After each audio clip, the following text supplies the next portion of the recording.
इंटरनलचे papers.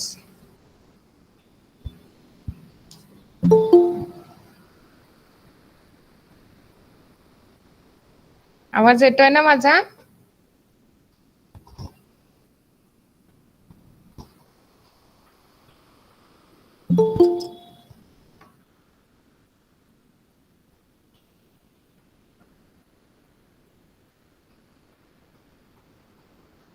Hello. हो miss येतोय आवाज आवाज. येतोय? हो येतोय. ओके. पेपर कसे गेले सगळ्यांना? सगळ्यांनी एक्झाम दिली ना? आयएससी हो फर्स्ट. हो मिस. कसे गेले मग पेपर?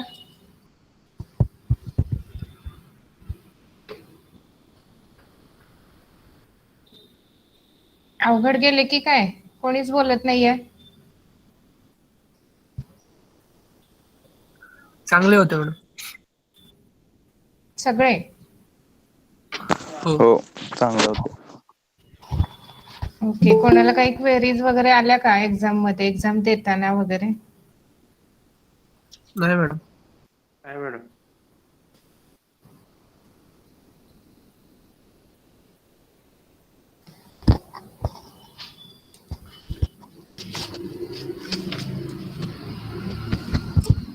ओके, म्हणजे चांगली गोष्ट आहे. फर्स्ट एक्झाम तरी चांगली गेलेली आहे तुम्हाला. मुलींमध्ये कशी गेली एक्झाम?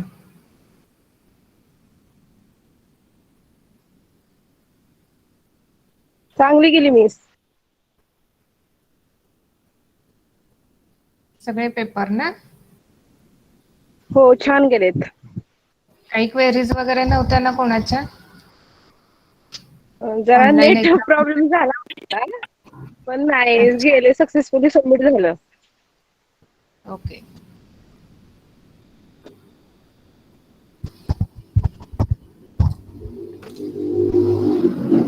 आज ओपन बुक टेस्ट आहे. ओपन बुक टेस्ट घेऊयात. आणि इनोव्हेटिव्ह आयडियासाठी आज डेट होती ना, आजची डेट होती ना टॉपिक सबमिशनची?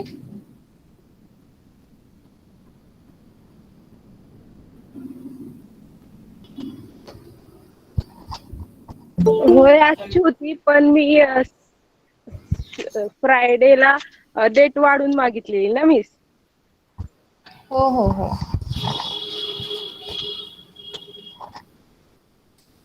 आज 25 तारीख आहे ना?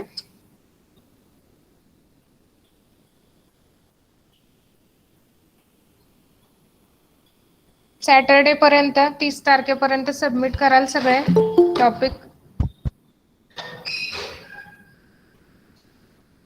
हो मॅम. ह्या सॅटर्डे पर्यंत.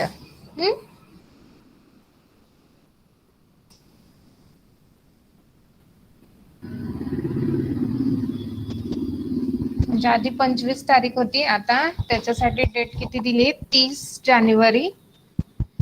सो 30 तारखेपर्यंत सगळ्यांनी इनोव्हेटिव्ह आयडियाचे टॉपिक सबमिट करायचे. ठीक आहे?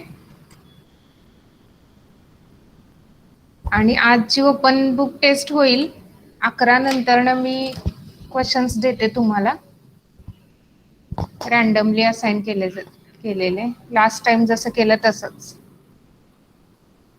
रँडम नंबर जनरेट केलेले असतील आणि रँकिंग जे केलेलं असेल ते ranking number is your roll number. So त्यानुसार तुमचा क्वेश्चन एक सिलेक्ट करायचा आणि तो 5 वाजेपर्यंत सबमिट करायचा आहे. आणि शक्यतो गुगल क्लासरूमला काही प्रॉब्लेम येतोय का सबमिट करायला? लास्ट टाइम थोड्या जणांनी गुगल क्लासरूमला सबमिट केला होता आणि थोड्या जणांनी म्हणजे मेल केला होता. तर क्लासरूमला काही प्रॉब्लेम येतोय का सबमिट करायला? काही काहींचं म्हणणं असं आहे की तो ऑप्शन दाखवत नाहीये तुमची फाईल अपलोड करायला. मॅम ते क्लासवर्कला अपलोड करायला पाहिजे ना असाइनमेंटच्या खाली, तर इथं ते ऑप्शन येत नाही. ऑप्शन येत नाहीये म्हणजे हो, ऑप्शन काय नाही लास्ट येत तिथे. टाइम काही जणांनी सबमिट केलेलं आहे बघा लास्ट टाइम मॅम क्लासरूमला. ते सबमिट केलं की सगळ्यांना दिसते आणि क्लासवर्कला जर तुम्ही असाइनमेंट दिलाय ना त्याच्या खाली अपलोड युअर असाइनमेंट असा ऑप्शन असतो तो येत. येत नाहीये. हो.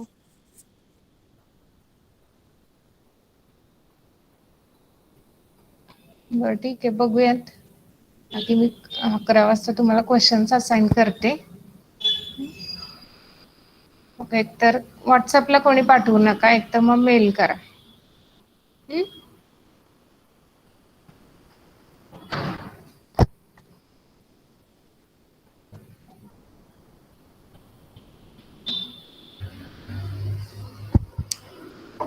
सध्या 30 जण जॉईन झालेत आता.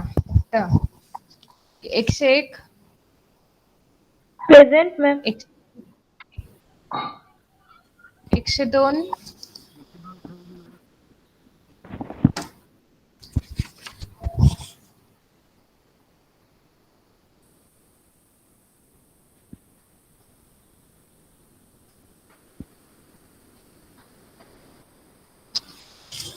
102 आहेत का? 103, 103, 104, present. 105, present ma'am. 106, 107, present ma'am. 108, present ma'am. 109, present ma'am. 110, present ma'am. 111, present ma'am. 112, present ma'am. 113, present ma'am. 114, present ma'am. 115,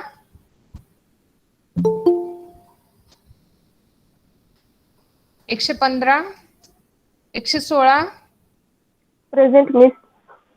117, present ma'am. 118, present ma'am.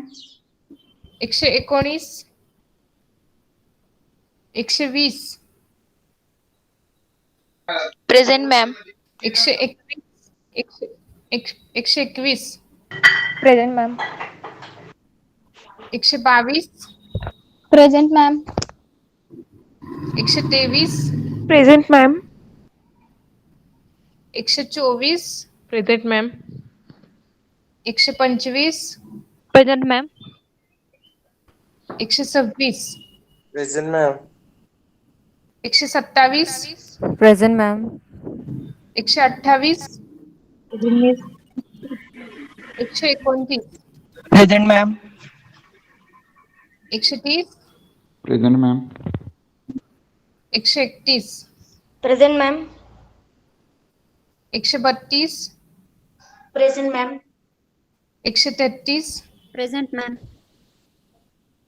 134, present ma'am. 135, present ma'am. 136, present. 137,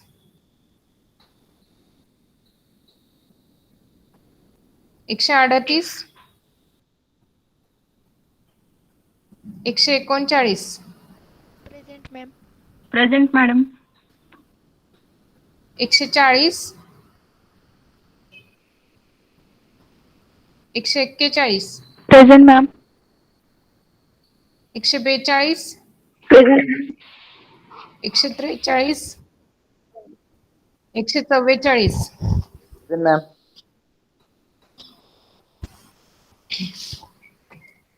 okay. सायटेलचे फॉर्म द्यायचं कोणी राहिलंय का? Form submit करायचं कोणी राहिलंय का?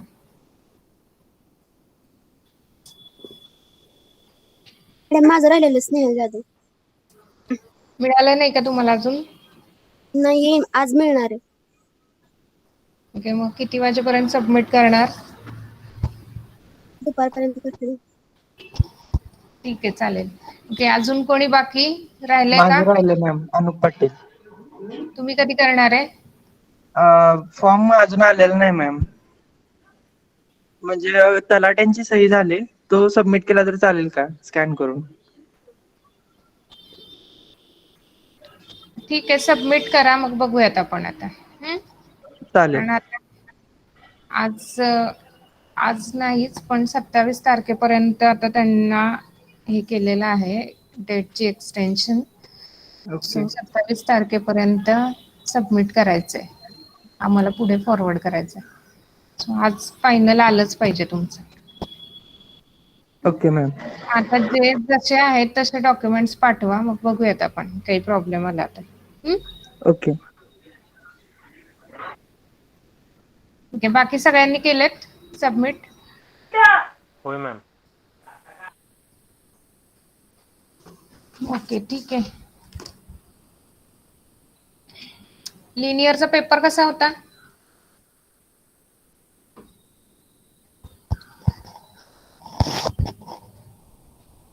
लिनियरचा paper कसा गेला? होता सोपा. बाकीचे? सोपं होतं मॅम. सोपा होता ना, म्हणजे काय डेफिनेशनच होते, एकदम बेसिकच होते क्वेश्चन. सो फर्स्ट इंटरनल आहे म्हणून फक्त एवढा सोपा होता, एवढं लक्षात ठेवा. सेकंड ISC ला एवढा सोपा नसणार पेपर आता. ठीक आहे, लेक्चरला स्टार्ट करूयात आपण.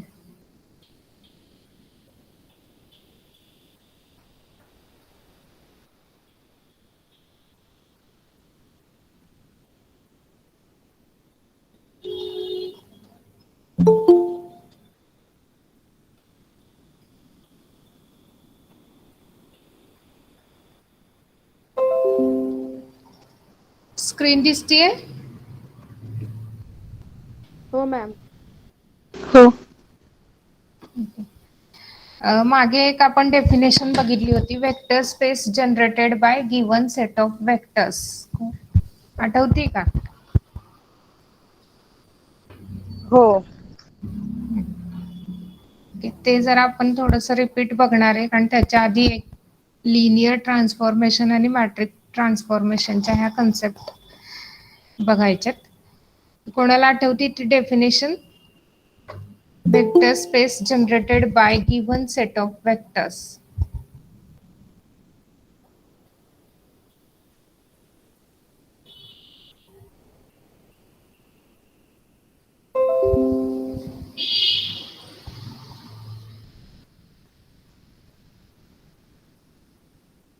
आठवतीये का कोणाला? इंटरनलला अभ्यास केला असेल ना?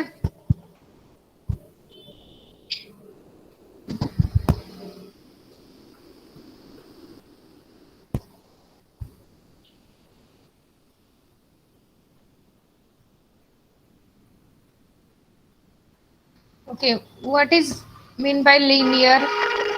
लिनियरचं मिनिंग काय आहे? तर आपण बघणार आहे definition of linear transformation. So what is linear?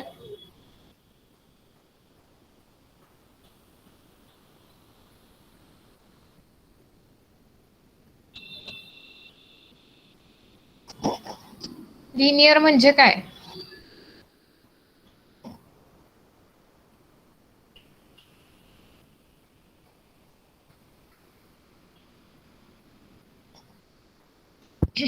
Okay, इथे आता आपण वेक्टर स्पेस युनिट बघतोय. तर वेक्टर स्पेस मध्ये लिनियर ट्रान्सफॉर्मेशन वेगवेगळ्या सेटसाठी किंवा वेगवेगळ्या वेक्टरसाठी, वेक्टर स्पेससाठी आपण बघतो. तर आता आपण इथं वेक्टर स्पेससाठी लिनियर ट्रान्सफॉर्मेशन बघणार आहे. लिनियर ट्रान्सफॉर्मेशनची डेफिनेशन बघा. Let you vector be the function defined for all x vector in the vector space T. म्हणजे इथे एक u वेक्टर आहे जे फंक्शन आहे x वेक्टरचा, जो की वेक्टर स्पेस T मधला डिफाइन केलेला आहे. such that for any x vector belongs to T, comma u vector is equal to u of x vector which is belongs to S, where S is also vector space, म्हणजे T हा एक vector space आहे आणि जे you वेक्टरचं जे function define केलेलं आहे which is belongs from S, so S is another vector space. So इथं ट्रान्सफॉर्मेशन कशाचं आहे, transform vector space T to vector space S, असं ट्रान्सफॉर्मेशन आहे.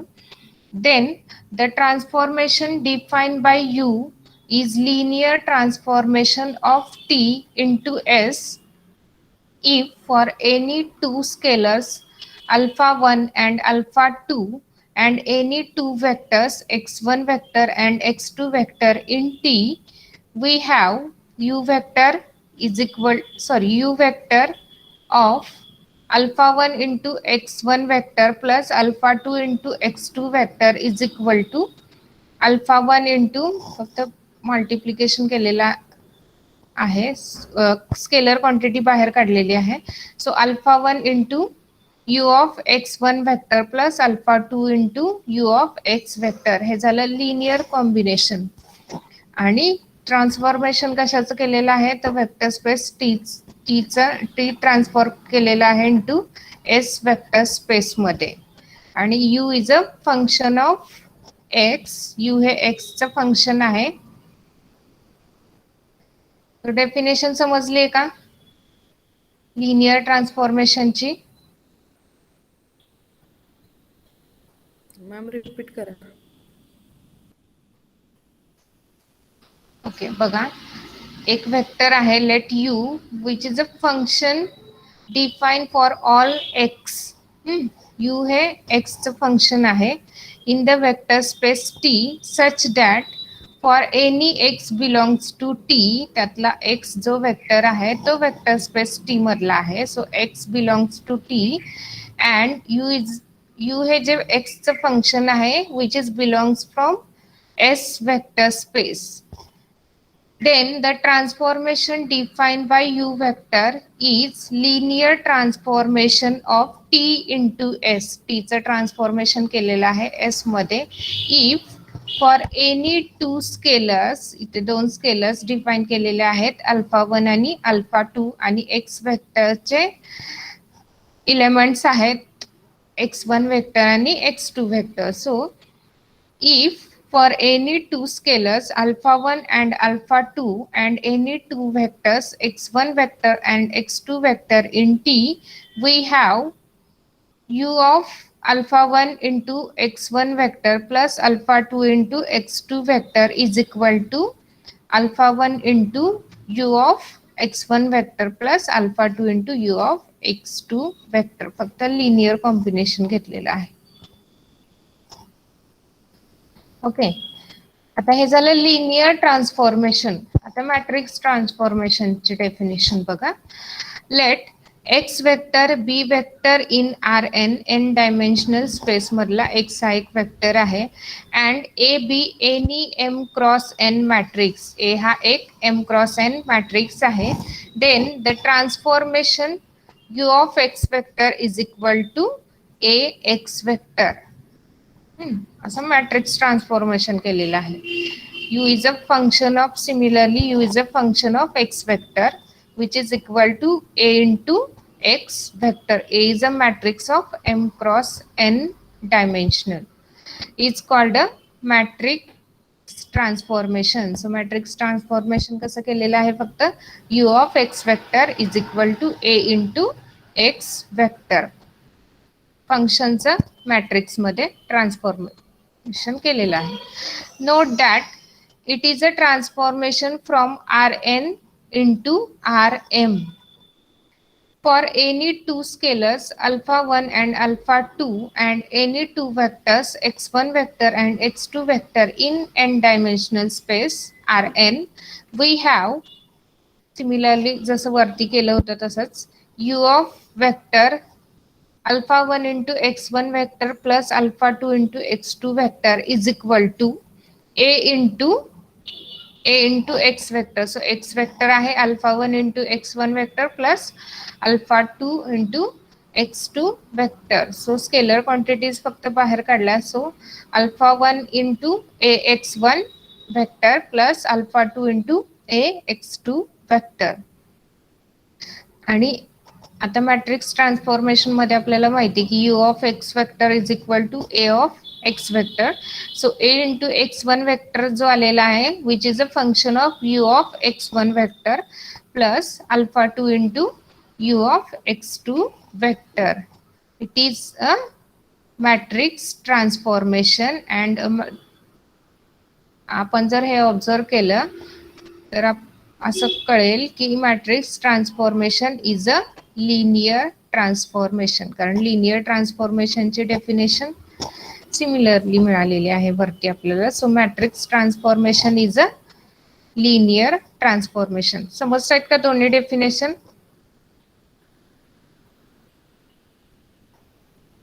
लिनियर ट्रान्सफॉर्मेशन मध्ये ट्रान्सफॉर्मेशन कशाचं केलेलं आहे? लिनियर ट्रान्सफॉर्मेशन मध्ये कशाचं ट्रान्सफॉर्मेशन केलेलं आहे?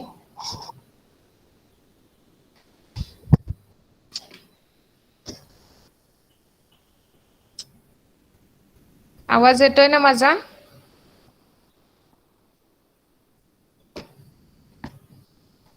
बोला.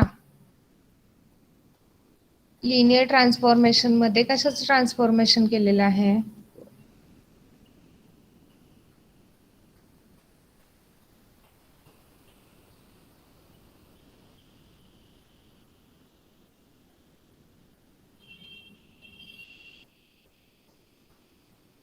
आवाज येत नाहीये का? येतोय मॅडम.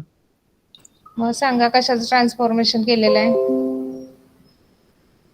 लिनियर ट्रान्सफॉर्मेशन मध्ये वेक्टर वेक्टर स्पेसचं ट्रान्सफॉर्मेशन केलेलं आहे. म्हणजे टी या वेक्टर स्पेसचं एस या वेक्टर स्पेस मध्ये ट्रान्सफॉर्मेशन केलेलं आहे.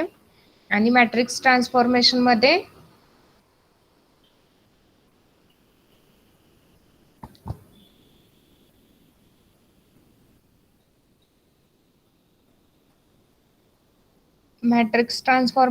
काय केलंय? एम क्रॉस एन मॅट्रिक्स घेतलाय ए हा आणि त्याचं ट्रान्सफॉर्मेशन केलंय. एक्स या वेक्टरचं मॅट्रिक्स मध्ये ट्रान्सफॉर्मेशन केलेलं आहे. म्हणजे U is a function of X vector. So U of X vector is equal to A into X vector. म्हणजे यू हॅव फंक्शनचं जे की एक्स वेक्टरचं फंक्शन आहे ज्याचं ट्रान्सफॉर्मेशन केलेलं आहे ए या मॅट्रिक्स मध्ये. So it is a matrix transformation. आता definition, vector space generated by given set of vectors. आठवते कोणाला definition? Vector space generated by given set of vectors.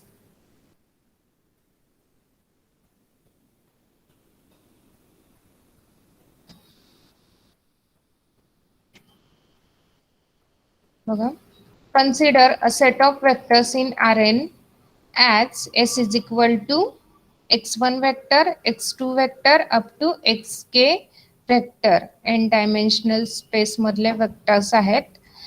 x1 vector, x2 vector up to xk vector. The set of all linear combinations of the vectors in S is a vector space generated by given set of vectors. म्हणजे जो given set of vectors दिलेला असतो त्या set मधले सगळे linear combinations जे असतात वेक्टर्सचे, all linear combinations of the vectors in S. म्हणजे जो आपण गिवन असेल आपल्याकडे सेट ऑफ वेक्टर्स कोणताही असू शकतो, तर त्याचे जे सगळे लिनियर कॉम्बिनेशनचा जो सेट आहे तो असतो vector space generated by given set of vectors. It is denoted by mu of S. आपण बघितलेलं की हा vector space generated by given set of vectors हा वेक्टर स्पेस असतो का? हो. थेरम आपण एक बघितला होता, कोणता?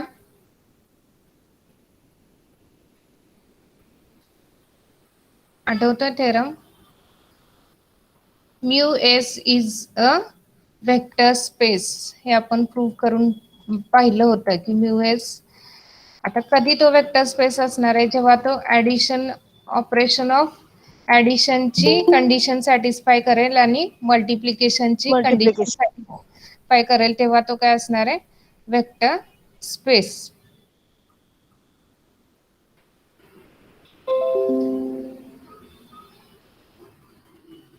इथं दिलेलं आहे की आपण एकदा फक्त बघूयात की म्यूएस ची डेफिनेशन काय linear set of all possible linear combinations in S. So summation of I running from 1 to k आपण x1 x2 xk असं सेट ऑफ वेक्टर्स घेतलेले आहेत. सो म्यूएस काय डिफाईन करणार कसं डिफाईन करणार summation of I running from 1 to k alpha I xi vector where alpha I is a scalar quantity.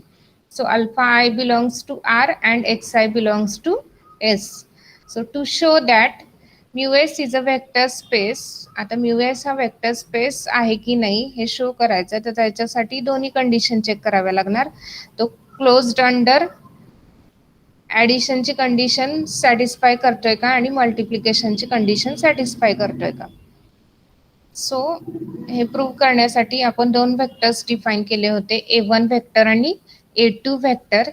A1 vector is equal to summation of I running from 1 to k lambda I xi vector define केलेला आहे असा A1 vector. Then A2 vector define केलेला आहे summation of I running from 1 to k delta I xi vector. दोन vector define केले A1 आणि A2 where lambda I and delta i's are scalar quantities. ह्या काय स्केलर क्वांटिटीज आहेत. Note that A1 belongs to mu s and A2 belongs to mu s.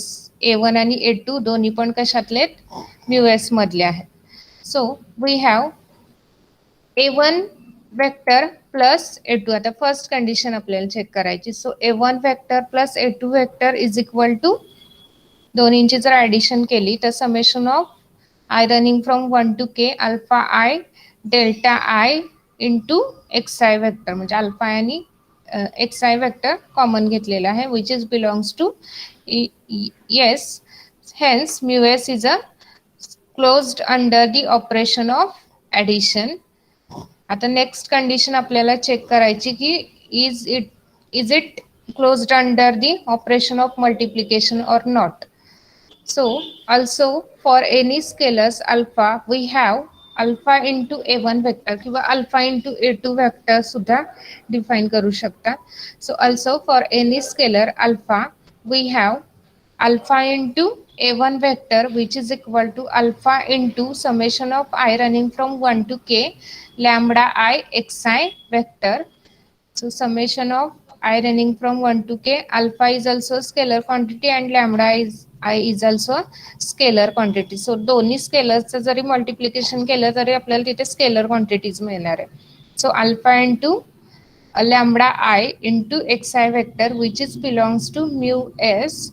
Thus mu s is also closed under the scalar multiplication. So दोन्ही condition satisfy झाल्या. Hence mu s is a vector space. So vector space generated by given set of vectors is also a vector space.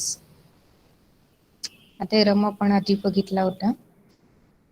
Now row space आणि column स्पेसची definition सुद्धा last लेक्चरला सांगितली होती. काय definition what is row space and column space.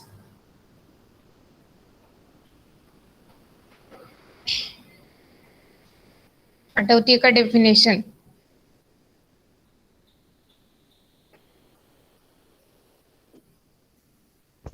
A vector space generated by a row of matrix A is called row space, and the vector space generated by column of matrix A is called column space. बरोबर.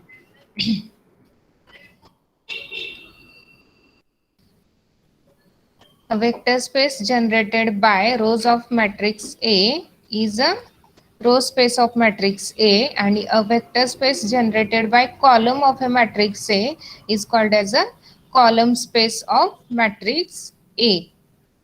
Now row rank of matrix. आता rank of matrix आपण पाहिलं. रँकची definition काय असते. Simply rank number of The maximum number of linearly independent rows or columns in matrix is called as a rank of a matrix. आता मग row rank of a मॅट्रिक्सचं काय, तर maximum number of linearly independent rows in matrix A is called as a row rank of A matrix. म्हणजे maximum रँकची definition आपल्याला माहिती आहे की maximum number of linearly independent rows or columns. Row किंवा कॉलम मधले जे maximum number of linearly independent rows किंवा कॉलम्स असतील तो म्हणजे आपण रँक आहे असं म्हणतो त्या मॅट्रिक्सचा. सो आता रो रँक मध्ये फक्त काय आहे की maximum number of linearly independent rows in matrix A is called as a row rank of a matrix, and column similarly column rank is the maximum number of linearly independent columns in matrix A is called as a column rank of A.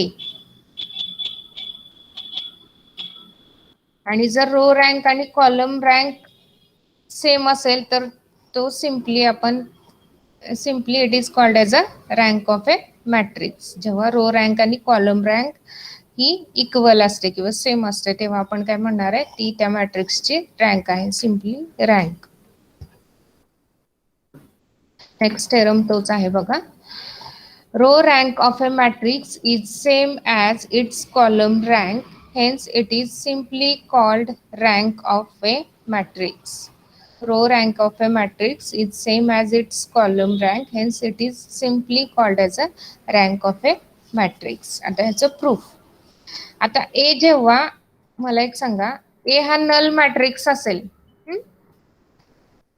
ए हा null matrix असेल तर त्याची rank काय येईल? 0. काय येईल rank?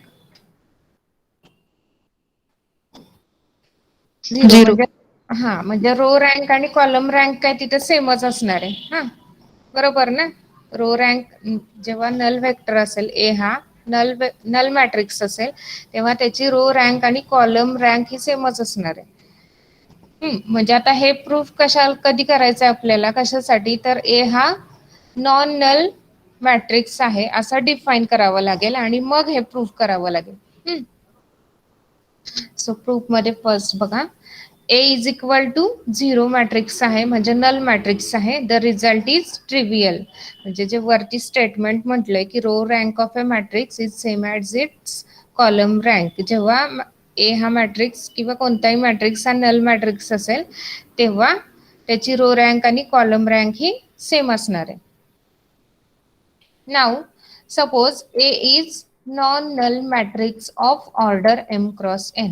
ए हा काय, non null matrix of order m cross n dimensional matrix आहे ए हा. Let A vector J be the Jth column of A matrix. जो ए मॅट्रिक्स डिफाईन केलेला आहे m क्रॉस n मॅट्रिक्स, त्याचा हा काय, ए जे हा काय जेथ कॉलम आहे त्या मॅट्रिक्सचा, and j is running from 1 to n. j ची रेंज आहे 1 to n. Then we have a is equal to a matrix काय असेल मग, a1 a2 up to an, because j running from 1 to n आणि m cross n matrix आहेत म्हणजे त्याच्यामध्ये किती कॉलम्स आहेत, n कॉलम्स आहेत आणि m रोज आहेत. सो ए मॅट्रिक्स काय डिफाईन केला आहे मग, a1 वेक्टर, a2 वेक्टर आणि an vector. Suppose the column rank of A is R.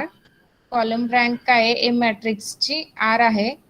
Then and let AI1 AI2 up to AIR be the linearly independent columns of A.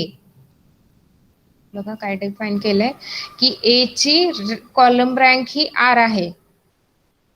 ए मॅट्रिक्सची column rank ही काय आहे, R आहे, आणि AI1 AI2 आणि AIR be the linearly independent columns of A. So number of linearly independent columns म्हणजेच आपली काय असतं, रँक, त्या मॅट्रिक्सची कॉलम रँक असते. सो आपण डिफाईन केलेली आहे की त्या मॅट्रिक्सची कॉलम रँक ही जर आर आहे तर AI1, AI2 आणि AIR हे काय झाले त्याचे linearly independent columns of A matrix. Now let B is equal to AI1, AI2 up to AIR.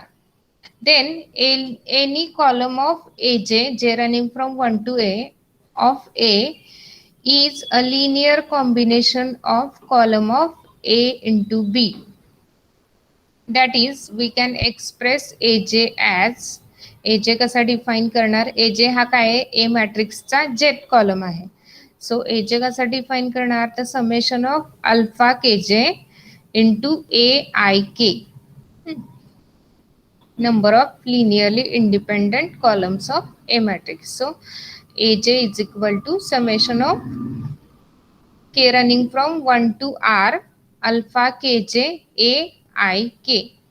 त्याला इक्वेशन 1 दिलं, ज्याची रेंज आहे 1 to n, where alpha KJ K running from 1 to R, R ही काय आहे, त्या मॅट्रिक्सची रँक आहे, column rank. So K running from 1 to R and J running from 1 to n are some scalars. Alpha Kj is a scalar quantity.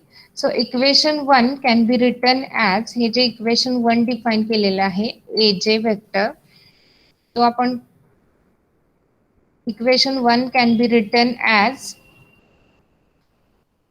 AJ vector is equal to AI1, AI2 up to AIR आणि scalar quantity alpha 1j, alpha 2j up to alpha RJ, j running from 1 to n and k running from 1 to R, alpha kj into AIK. That is A1 vector, A2 vector up to AN vector, म्हणजे हाच फक्त express केलेला आहे, split करून टाकलेला आहे खाली. AI1, AI2 up to AIR into alpha 1j म्हणजे काय येणार आता, अल्फा 11, अल्फा 21 आणि alpha R1 first column. Second column is alpha 12, alpha 22, alpha R2 आणि up to nth column alpha 1n, alpha 2n आणि अल्फा RN. हा झाला ही scalar matrix. That is A is equal to B into C. हा जो आहे हा आपला A मॅट्रिक्स आहे. So A is equal to काय मिळाला, B इंटू C, कारण B आपण वरती डिफाइन केला होता. B is equal to AI1, AI2 up to AIR. So काय मिळालं इथे, A is equal to B into C, equation 2 दिलेला आहे त्याला, where C is equal to alpha 11, alpha 12, alpha n 1n up to alpha R1, alpha R2, alpha Rn is a scalar matrix. Now let AI vector, BI vector and CI vector be the ith row of A, B and C. A, B, C चे काय आहेत, ith row आहे. Then equation 2 can be written as A1 vector, A2 vector up to AM vector, which M rows आहेत आपल्याकडे. So which is equal to B1 vector, B2 vector up to BM vector into C matrix. Thus we have AI vector is equal to BI vector into C, where I running from 1 to M. आधी आपण row साठी बघितलं आणि जे equation आपल्याला मिळालं A is equal to B into C, तेच आपण लिहिलेलं आहे. AI vector is equal to BI vector into C, where I running from 1 to M, because आपल्याकडे कॉलम रोज आहेत, M रोज आहेत. So which is equal to BI1, BI2 up to BIR into C1 vector, C2 vector up to CR vector. Therefore AI vector is equal to summation of k running from 1 to r bik into ck vector, where I running from 1 to m. Thus every rows of A matrix is linear combination of rows of C. बरोबर ना? हे जर equation आपण observe केलं तर every rows of A matrix is a linear combination of rows of C matrix which implies R of A is less than or equal to R of C. कारण काय A मॅट्रिक्सचं linear combination, प्रत्येक every rows of matrix A is a linear combination of rows of matrix C. म्हणजेच काय R of A is less than or equal to R of C. So C where R denotes a row space. R हा काय row space आहे, linear combination आहे. So row space of A is less than or equal to row space of C matrix, which implies row rank of A matrix is less than or equal to row rank of C matrix, which is less than or equal to R. R हे काय आहे? Small r. Small r is column rank. Small r काय आहे? Column rank. So row rank of a matrix A is less than or equal to row rank of matrix C, which is less than or equal to R, which is a column rank of matrix A. Therefore, row rank of matrix A is less than or equal to column rank of matrix A. This result is also holds for A, that is we have A transpose. So row rank of A transpose is less than or equal to column rank of A transpose. That is column rank of A is less than A transpose is less than or equal to row rank of A is less than or equal to. So from 3 and 4, 3 आणि 4 जर आपण observe केले तर काय मिळतंय की column rank of A matrix is equal to row rank of A matrix.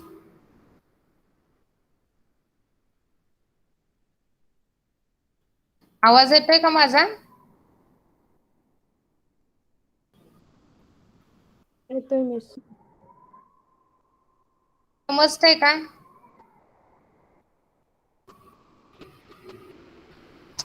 असं समजत नसणार आहे. ह्या थेरमला ऍक्च्युली बोर्ड पाहिजे. पण थोडीफार आयडिया आली का आपण काय केलंय ते? स्टेटमेंट काय होतं?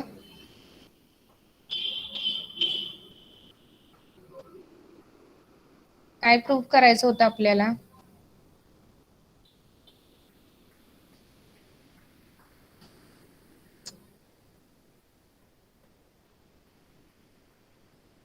Row rank of matrix column rank आणि रो रँक सेम असते.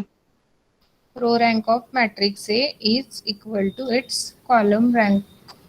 हे प्रूव्ह करायचं होतं. मग स्टार्टिंगला काय केलं? पहिल्यांदा नल हा मॅट्रिक्स असेल तर ऑब्व्हियसली की त्याची रो रँक आणि कॉलम रँक ही काय असणार आहे? इक्वल असणार आहे. It is a trivial. So आता मग राहिलं काय? आपल्याला हे प्रूव्ह कशासाठी करावं लागेल?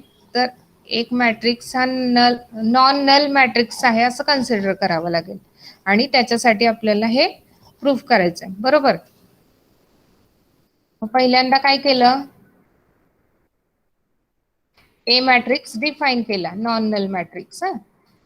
ए is a non null matrix of order M cross N. A मॅट्रिक्सची ऑर्डर किती आहे?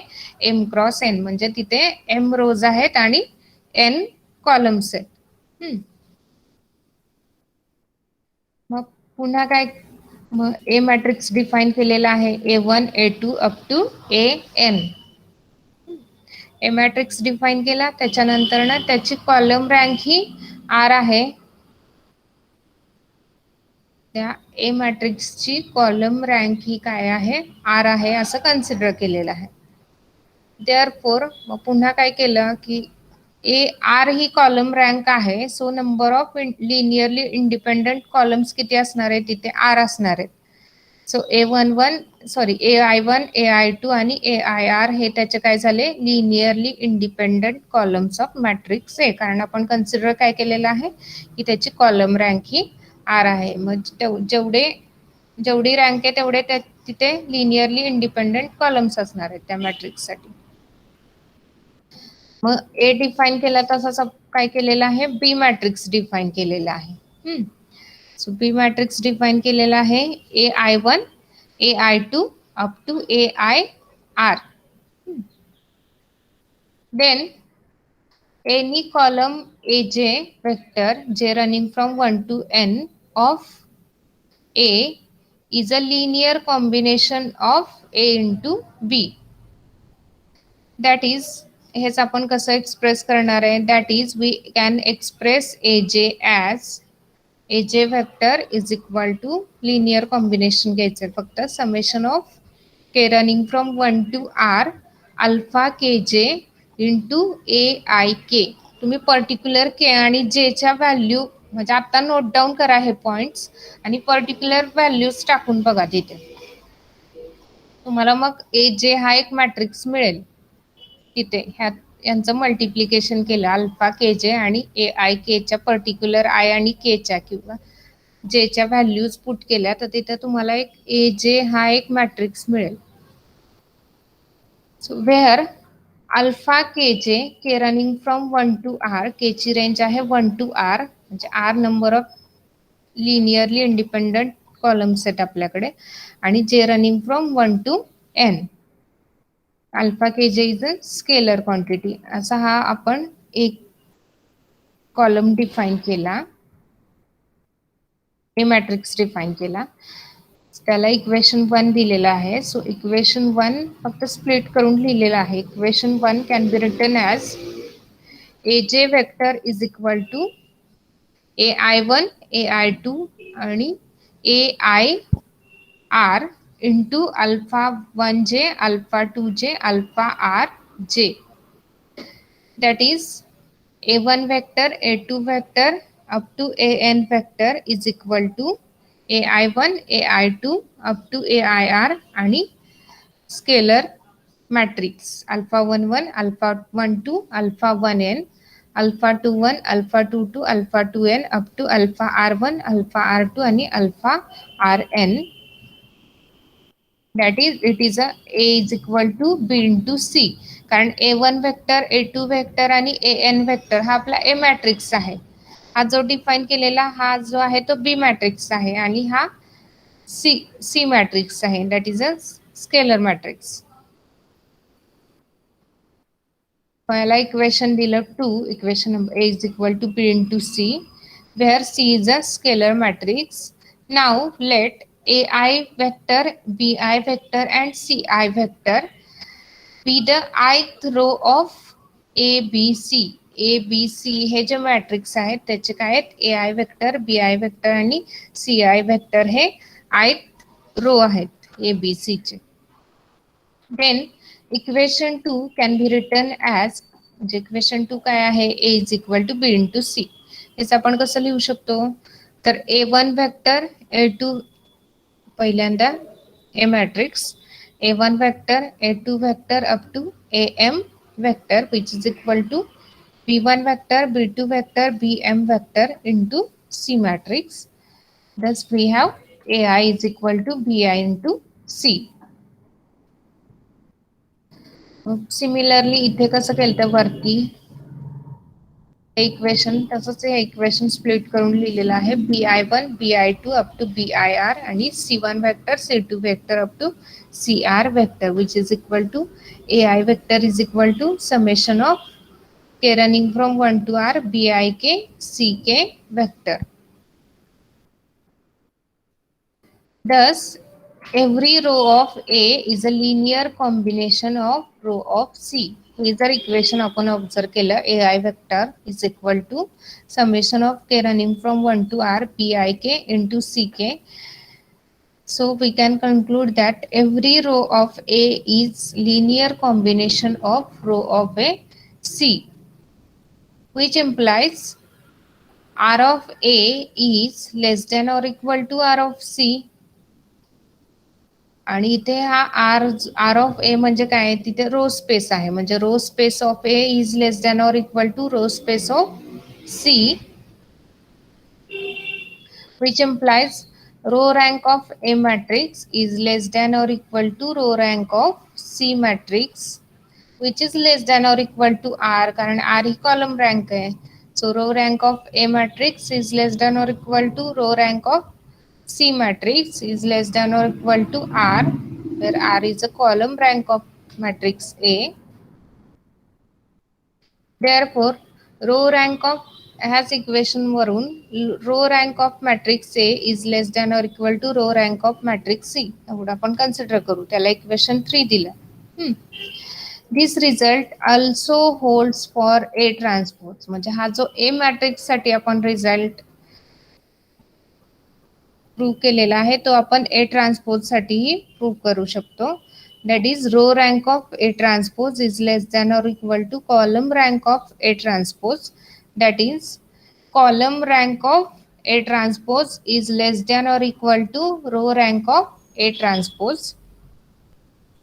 Therefore from equation 3 and 4, equation 3 आणि 4 जर आपण ऑब्झर्व केले तर row rank of A matrix is equal to row rank of column rank of A matrix is equal to row rank of A.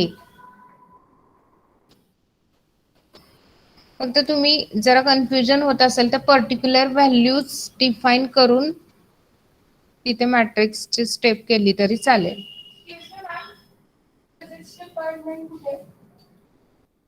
Physics, एक minute.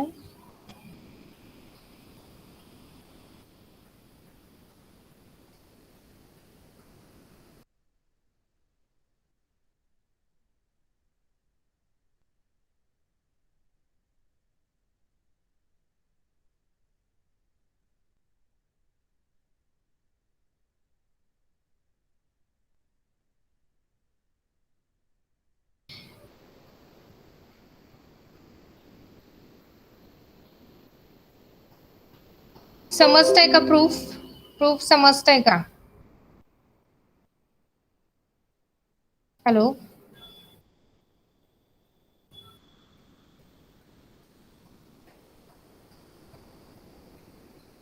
हो का नाही? हो मॅम.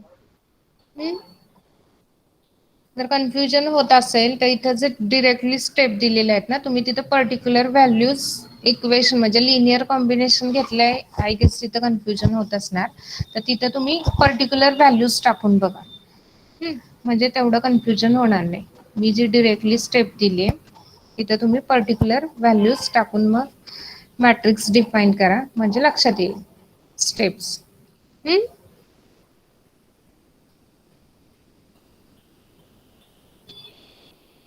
बाकीचे लक्षात येते का?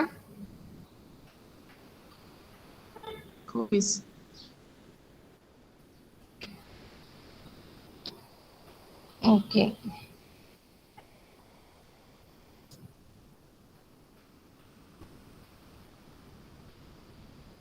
ठीक आहे, नेक्स्ट थेरम आपण उद्याच्या लेक्चरला बघूयात. आपलं जेव्हा युनिट कंप्लीट होईल तेव्हा आपण सगळे एक्झाम्पलला स्टार्ट करूयात. जर बोर्ड मिळाला तर मग आपण एक्झाम्पल घेऊ. बोर्ड वरती प्रॉब्लेम काय होतोय, लेक्चर घ्यायचा की ब्लर दिसतंय ना, कधी कधी आवाज वगैरे डबल येतात, त्यामुळे प्रॉब्लेम होतोय जरा. प्रॅक्टिकल्सचे वगैरे सगळेच एक्झाम्पल घेऊयात. म्हणजे तुम्हाला प्रॅक्टिकल्स पण सॉल्व्ह करता येतील, प्रॅक्टिकलचे एक्झाम्पल्स.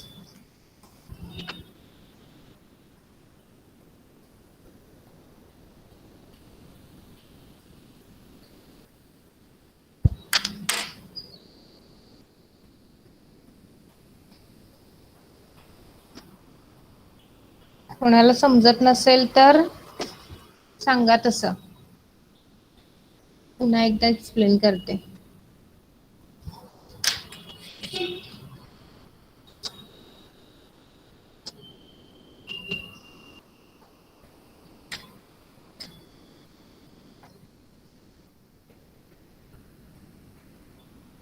घोरपडे सरांचं लेक्चर आहे ना आता त्याच्यानंतर?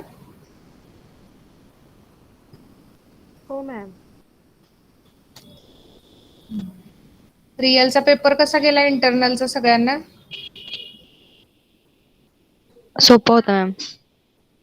रिअलचा ओके. लिनियर अल्जेब्राचा तर सोपाच होता.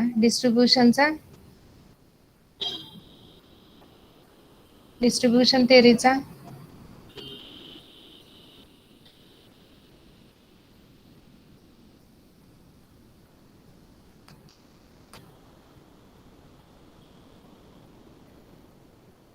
डिस्ट्रीब्युशनचा अवघड गेला का? होय मॅम. अवघड होता? अवघड नव्हता पण टाइमच पुरला नाही. होय का? हा मॅम. फास्ट रनिंग पळाला एकदम. अच्छा. आणि एस्टिमेशन थेअरीचा?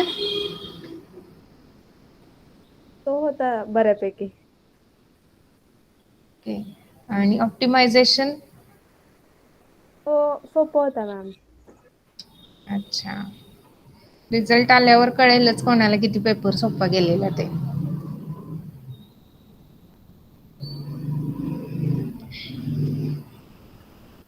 पहिली इंटरनल होती त्यामुळं तसंही फर्स्ट युनिट हा सोपाच असतो कोणत्याही सिलेबस मधला. त्यामुळं पहिली इंटरनल आहे त्यामुळे ती एवढी सोपी गेली आहे तुम्हाला. पण अभ्यास सुरू ठेवायचा आहे. लेट आलेले आयडिया प्रेझेंटेशनची डेट वाढवलेली आहे. कधीपर्यंत द्यायचं आहे? टॉपिक कधीपर्यंत द्यायचा आहे idea प्रेझेंटेशनचा?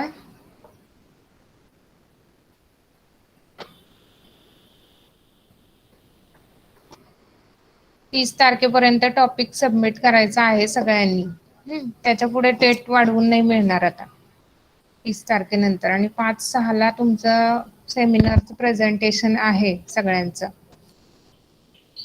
Batch wise time table टाकलं जाईल तुम्हाला. त्याच्यानुसार आपण सेमिनार घेणार आहे. आज तो ओपन बुक सेमिनार टेस्ट आहे ना मॅम? हो होणार ओपन बुक टेस्ट.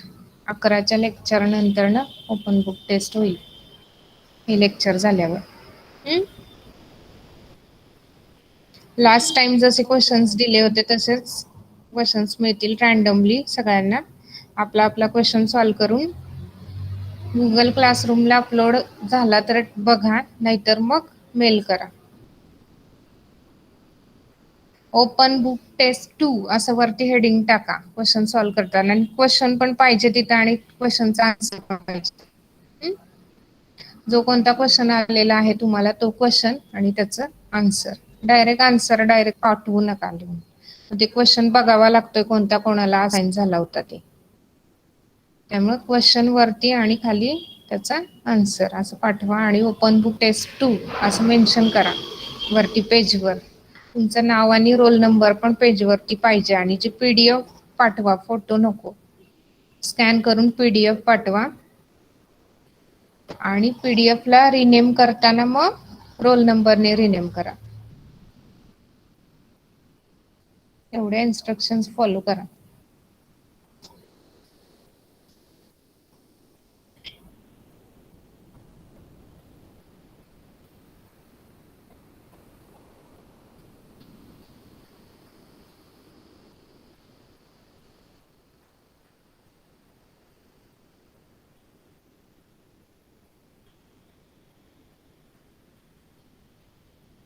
बाकी अजून काही क्वेरीज आहेत का कोणाला?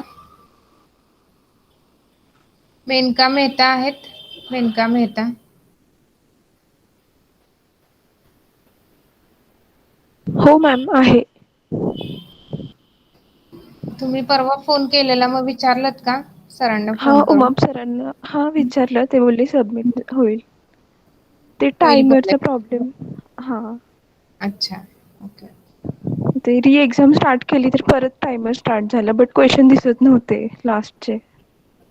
अच्छा. होईल बोललेत ना पण सबमिट? हा. ओके.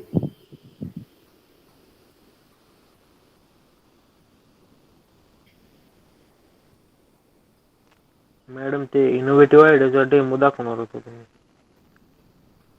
हा सरांनी जाधव सर 2 दिवस नव्हते ना, तर त्यांनी काही दिलं नाही मला ते पीपीटी. आज घेते मी त्यांच्याकडून, उद्याच्या लेक्चरला दाखवते.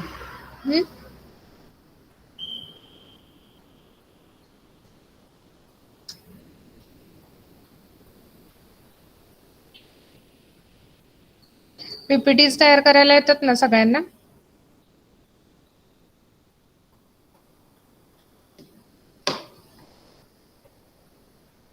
पीपीटीज बनवायला येतात ना? हो मॅडम. नसतील येत तरी आता शिकून घ्यायचं. इथून पुढे तुम्हाला सगळं पीपीटी प्रेझेंटेशनच असणार आहे. काही प्रेझेंट करायचं असेल तरी. प्रोजेक्ट सबमिशन असताना सुद्धा तुमचं प्रोजेक्ट प्रेझेंटेशन होईल, पुन्हा आयडिया प्रेझेंटेशनला, सेमिनारला वगैरे. Hello madam. Good morning sir. Good morning, very good morning. Continue करतो मी. हो हो हो चालेल. हो.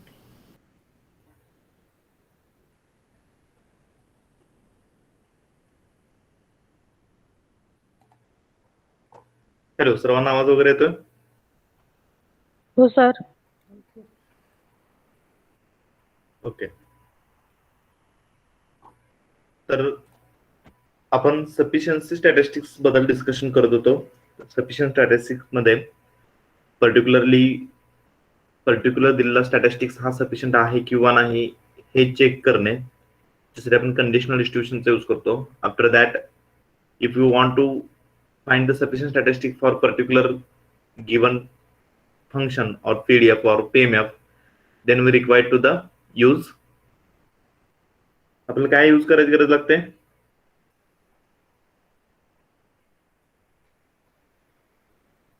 हा बोला कोणीतरी.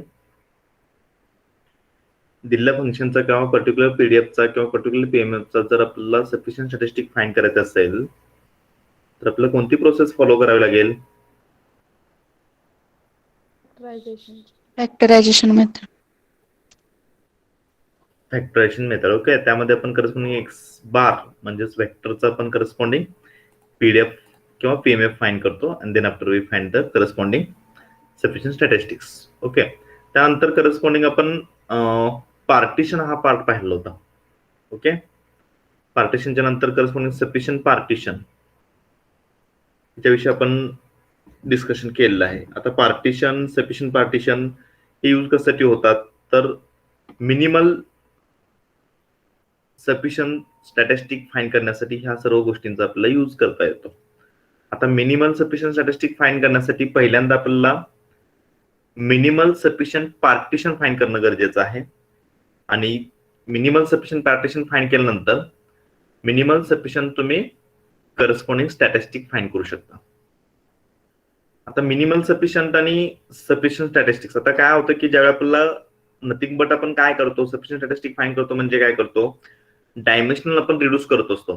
आता हे डायमेन्शनल रिड्यूस कशा पद्धतीने करतो किंवा काय, तर याच्या संदर्भात आपण एक एक्झाम्पल पाहिलं होतं की ज्यावेळी तुमचा म्यू हा नोन असेल आणि सिग्मा स्क्वेअरचा ज्यावेळी आपण करस्पॉन्डिंग सफिशियंट स्टॅटिस्टिक फाइंड करतो त्यावेळी आपल्याला समेशन एक्स आय आणि समेशन एक्स आय स्क्वेअर हे 2 डायमेन्शनल सफिशियंट स्टॅटिस्टिक मिळतो. त्याचबरोबर आणखी एक सफिशियंट स्टॅटिस्टिक मिळतो, तो म्हणजे summation X I minus mu naught bracket square. आता म्यू नॉट म्हणजे नथिंग बट तुमचा नोन असलेला व्हॅल्यू, नोन असलेली व्हॅल्यू म्यू नॉट. तर ही जी म्यू नॉटची जी काय व्हॅल्यू आहे ती व्हॅल्यू करस्पॉन्डिंग आपल्याला एक 1 डायमेन्शनल सफिशियंट स्टॅटिस्टिक देते. तर 1 डायमेन्शनल सफिशियंट स्टॅटिस्टिक आणि 2 डायमेन्शनल सफिशियंट याच्यामधले कोणता बेस्ट, तर ऑब्व्हियसली 1 डायमेन्शनल. कारण की सफिशियंट स्टॅटिस्टिक मध्ये आपण रिड्युसिंग डेटा म्हणण्यापेक्षा इन्फॉर्मेशन जे आहे आपल्याला कमीत कमी ऑब्झर्वेशन मध्ये कमीत कमी स्टॅटिस्टिक यूज करून आपल्याला त्या डेटाविषयीची इन्फॉर्मेशन आपल्याला डिस्प्ले करायचे आहे, तर त्यासाठी आपण सफिशियंट स्टॅटिस्टिक्सचा यूज करतो. So in corresponding that minimum sufficient statistics हा पार्ट आपल्याला आता पाहायचा आहे. इथपर्यंत सर्वजण आय थिंक क्लिअर असणार आहात. करेक्ट. जरा प्रेझेंटी द्या, संख्या भरपूर कमी दिसत आहे. 101, Present. 2,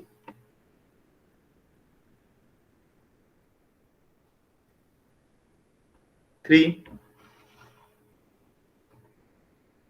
4, Present. 5, 4 प्रेझेंट आहे का?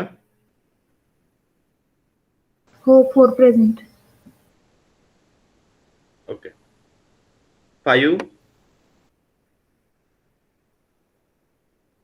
6, Present, sir. 7,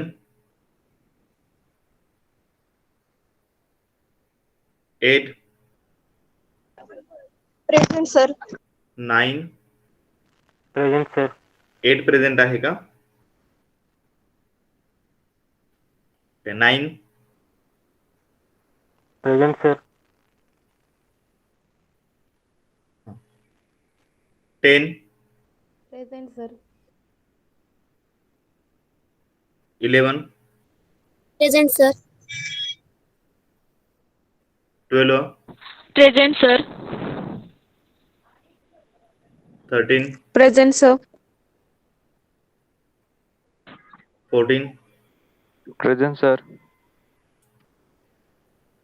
15, present sir. 16, Present, sir. 115 present sir. 16. Present, sir. Okay. 17, Present, sir. 18, Present, sir. 19, 20,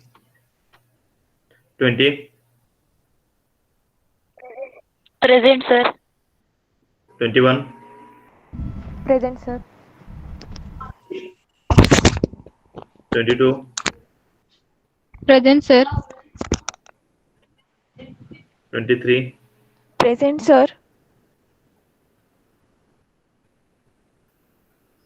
24, Present, sir. 25, Present, sir. 26, 26, 27, Present. 28, Present, sir. 29,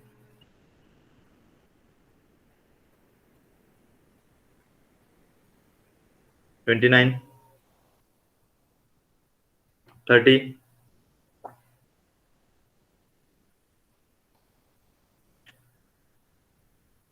31, Present, sir. 32, Present, sir. 32, Present, sir. 33, Present, sir. 34,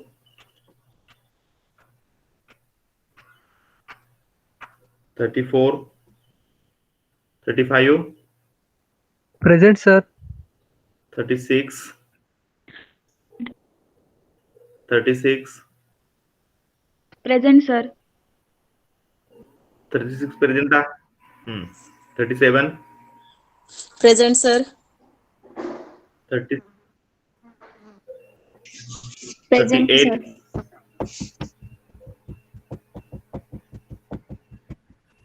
39,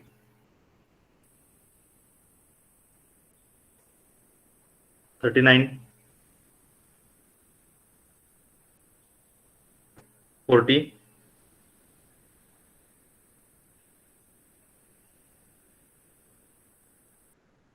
41, Present, sir. 42, 42,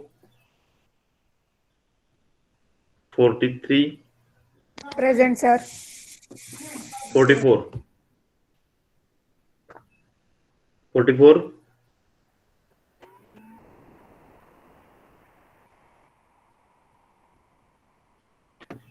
okay.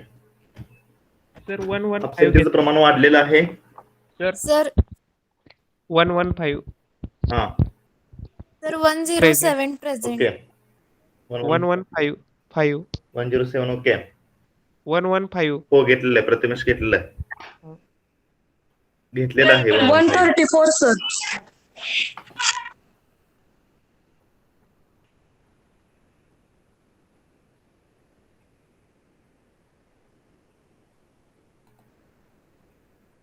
Okay 107 घेतलेलं आहे. 119 पण present आहे. 134 okay sir 17. आहे present लागलेले आहे. मी एकदम absent number recall करतो. 102 103 105 126 129 130 139 141 143 आणि 144. 141 प्रेझेंट.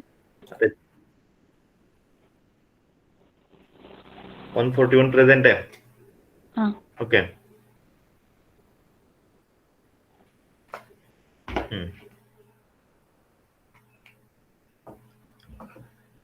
ठीक आहे.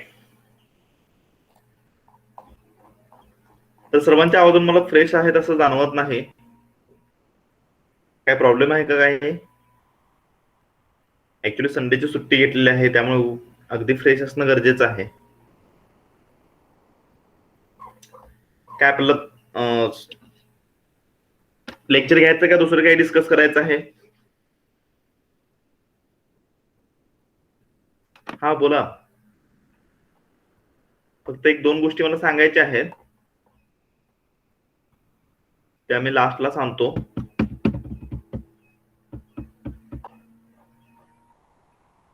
सर्वांना नोट्स मिळालेल्या आहेत का आतापर्यंत झालेल्या पार्टच्या? हो सर. हो सर.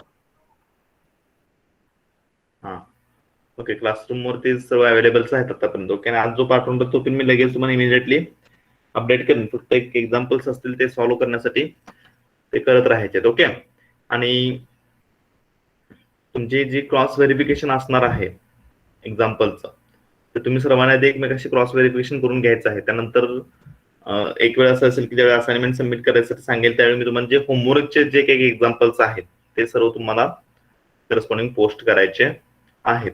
ओके तर त्याविषयी मी असाइनमेंट ही तुम्हाला क्लासरूमलाच देईन, ते तुम्हाला करता येईल. आणखीन एक दुसरा एक फॉलोअप हवा आहे मला एनपीटीएलच्या लेक्चरच्या बाबतीत आणि इनोव्हेशन आयडिया. हे मी इनोव्हेटिव्ह आयडिया विषयी तुम्हाला मी लास्ट लेक्चर मध्ये सांगितलं होतं आणि एनपीटीएल विषयी सुद्धा बोललेलो होतो. त्याचा एक फॉलोअप मला घ्यायचा आहे, तो मी लास्टला घेतो. पहिला जो पार्ट आहे तो कम्प्लीट करूया. ओके मिनिमल सफिशियंट स्टॅटिस्टिक विषयी आपण डिस्कस करणार आहोत. त्याच्यामध्ये मिनिमल सफिशियंट पार्टिशन साठी कोणत्या गोष्टी रिक्वायर आहेत ते आपण पाहूया. सर्वांना विजिबल आहे स्क्रीन? हो सर. हो सर. ओके तर मिनिमल सफिशियंट पार्टिशन. आता हे सफिशियंट पार्टिशन साठी आपल्याला दोन कंडिशन सॅटिस्फाय होणं गरजेचे आहेत. कोणते? जो पार्टिशन आपण स्क्रिप्ट म्यूने आपण डिफाईन केला. समजा a partition script mu is said to be minimal sufficient if कधी तर तुमचा स्क्रिप्ट म्यू हे पार्टिशन हे सफिशियंट पार्टिशन असणं गरजेचं आहे. आता सफिशियंट पार्टिशन म्हणजे काय हे आपण लास्ट लेक्चर मध्ये पाहिलेलं आहे. पहिलं काय आहे की ते सफिशियंट पार्टिशन असणं गरजेचं आहे. आफ्टर दॅट जर तुम्ही कोणताही सी हे तुम्ही सफिशियंट पार्टिशन घेतला, कोणताही सी म्हणजे कोणता एनी सफिशियंट पार्टिशन म्हणता येईल त्याला. सी फक्त नोटेशन यूज केलं. Is a any sufficient partition and C is a sub partition of mu. जर तुमचा तो कोणताही सफिशियंट पार्टिशन घेतला म्यू व्यतिरिक्त तर तो सफिशियंट पार्टिशन हा म्यू स्क्रिप्ट म्यू ह्या सफिशियंट पार्टिशनचा काय असला पाहिजे? तुमचा सब पार्टिशन असलं पाहिजे.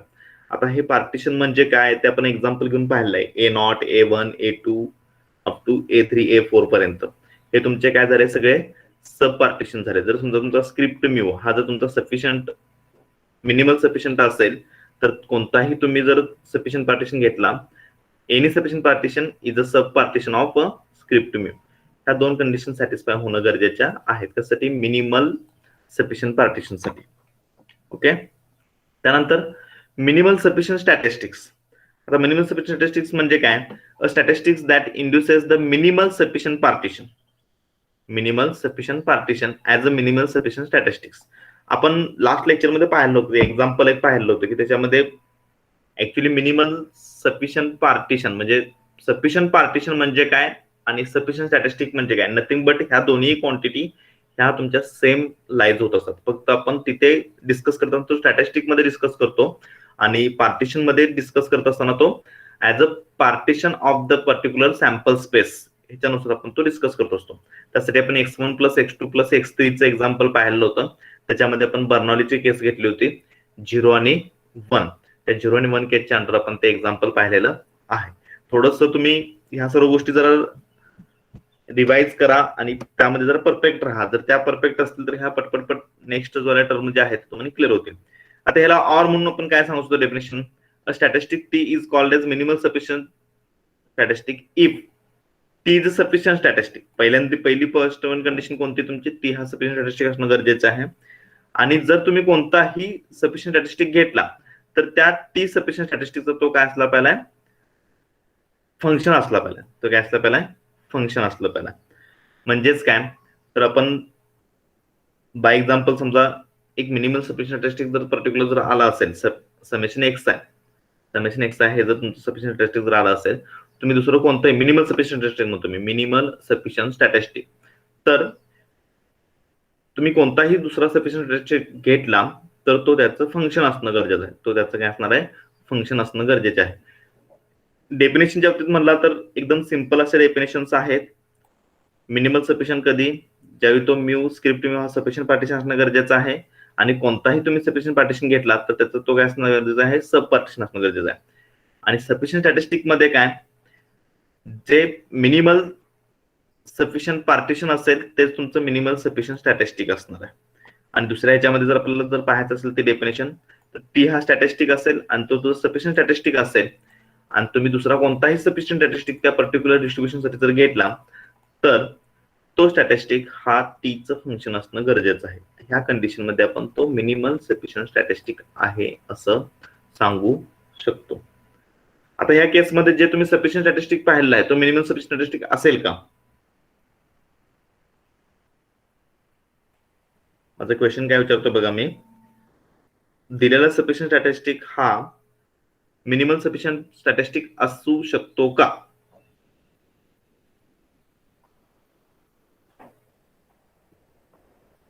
क्वेश्चन क्लिअर होतो का बघा. आपण फाइंड केलेला सफिशियंट स्टॅटिस्टिक हा मिनिमल सफिशियंट स्टॅटिस्टिक असू शकतो का?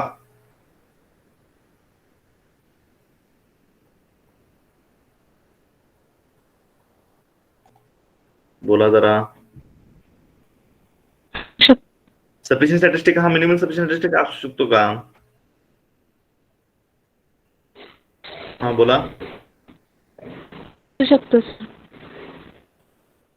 असू शकतो कारण की सफिशियंट स्टॅटिस्टिक असेल तरच मिनिमल साठी आपण चेक करणार आहोत ना. फर्स्ट वन कंडिशन कोणती आहे? तो सफिशियंट स्टॅटिस्टिक असणं गरजेचे आहे. आणि दुसरी कंडिशन कोणती? तर ते फंक्शन कोणताही तुम्ही दुसरा जर सफिशियंट स्टॅटिस्टिक घेतला तर ते करस्पॉन्डिंग टी याचं फंक्शन असणं गरजेचं आहे. या दोन कंडिशन आहेत. आता ह्या सर्व गोष्टी चेक करण्यासाठी आपल्याला लाईकलीहुड फंक्शनचा यूज करतो आपण. लाईकलीहुड इक्विव्हॅलंट फंक्शनचा आपण यूज करतो. आता लाईकलीहुड इक्विव्हॅलंट फंक्शन म्हणजे काय? आता लाईकलीहुड फंक्शन म्हणजे काय हे तुम्हाला ऑलरेडी नोन आहे. आपण वेक्टर फॉर्म मधलं आपण फंक्शन घेतो किंवा प्रोडक्ट घेतो. ओके. आता कोणतेही दोन पॉइंट जर आपण कन्सिडर केले, समजा 2 points x and y in the sample space are said to be likelihood equivalent if and only if. कधी असू शकतात ते equivalent? there exists k of x bar y bar is not equal to 0 which does not depends on theta such that. आता प्रत्येक ठिकाणी आपल्याला थीटाच्या related आपल्याला पण टर्मिनॉलॉजी येते. थोडक्यात काय करायचं आहे आपल्याला? k of x bar y बार हा रेशो आपल्याला फाइंड करायचा आहे. हा रेशो हा ऑब्व्हियसली नॉट इक्वल टू 0 असणं गरजेचं आहे. आणि दुसरी कंडिशन अशी आहे की तो जो रेशो आहे तो तुमचा थीटावरती डिपेंड नको आहे. ओके. तर थीटावरती डिपेंड नको म्हणजेच काय? तर फ्री फ्रॉम थिटा असणं गरजेचं आहे. त्यावेळी आपण काय म्हणू शकतो, एक्स आणि वाय ह्या दोन टर्म ज्या आहेत ह्या इक्विव्हॅलेंट आहेत. मी पुन्हा एकदा रिपीट करतोय बघा. आपल्याला K of X bar Y bar हा रेशो फाइंड करायचा आहे. तो ratio obviously not equal to 0 असणं गरजेचं आहे आणि रेशोची व्हॅल्यू जी आहे ती फ्री फ्रॉम थिटा असणं गरजेचे आहे.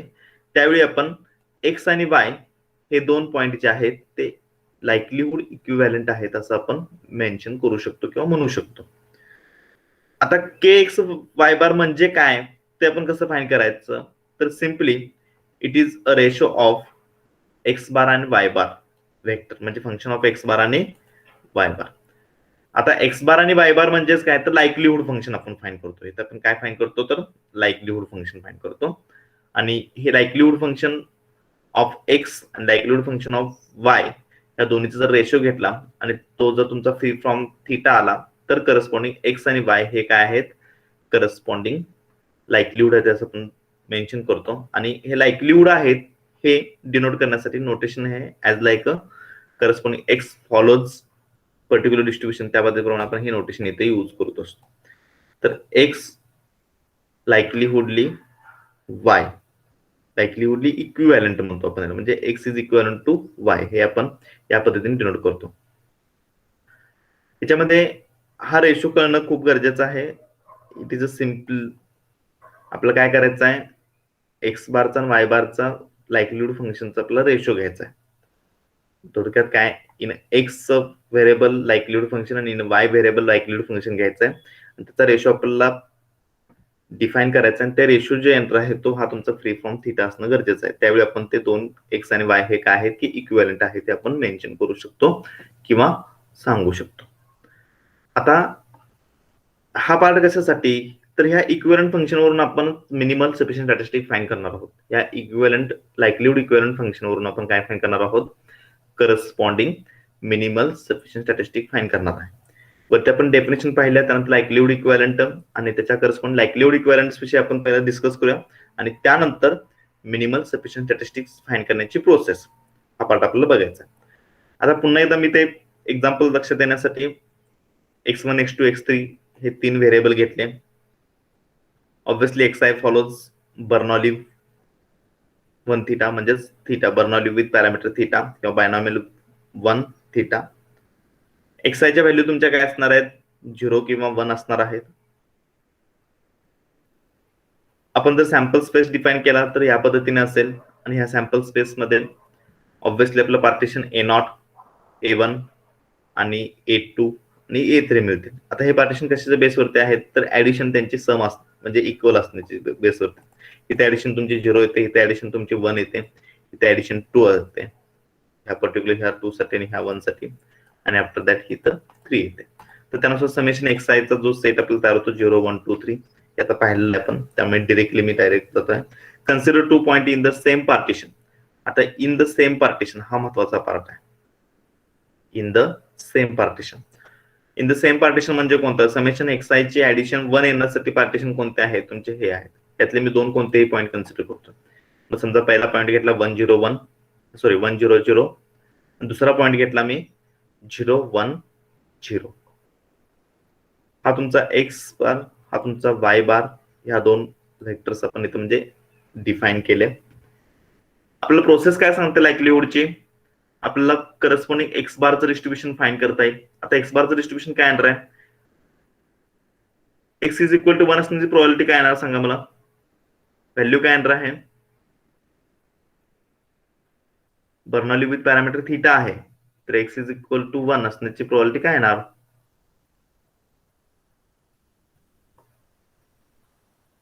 आन्सर सांगा. रिस्पॉन्स सर्वांचा जर कमी झाला असं जाणवत आहे. थीटा थीटा असेल बरोबर. आणि जर 0 असेल तर काय येणार आहे,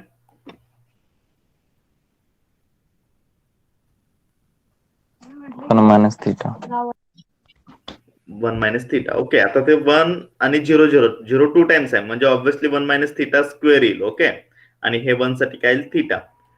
आणि इथं सुद्धा तुमच्या दोन टर्म कशा आहेत, दोन टर्म 0 आहेत आणि एक टर्म 1 आहे. So obviously it is also theta into 1 minus theta square. आता आपल्याला करस्पॉन्ड लाईकलीहुड रेशो फाइंड म्हणजे लाईकलीहुड इक्विव्हॅलेन्स साठी आपल्याला काय करणं गरजेचं आहे, F theta X bar upon F theta Y bar हे फाइंड करणं गरजेचं आहे. इथं तुम्हाला एक्सप्लेनेशन दिलेलं आहे कशा पद्धतीने आपण हे सर्व फाइंड केलं वगैरे. तर हे फाइंड करत असताना हा जो रेशो आहे तो तुमचा काय येतो, 1 येतो. याच्यामध्ये थिटाची टर्म इन्व्हॉल्व आहे का, नाही. म्हणजेच काय सांगता येईल,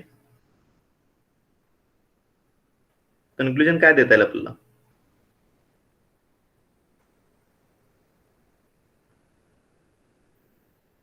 आपण इक्विव्हॅलन्स विषयी डिस्कस करत आहे तर आपलं कन्क्लुजन काय देता येईल.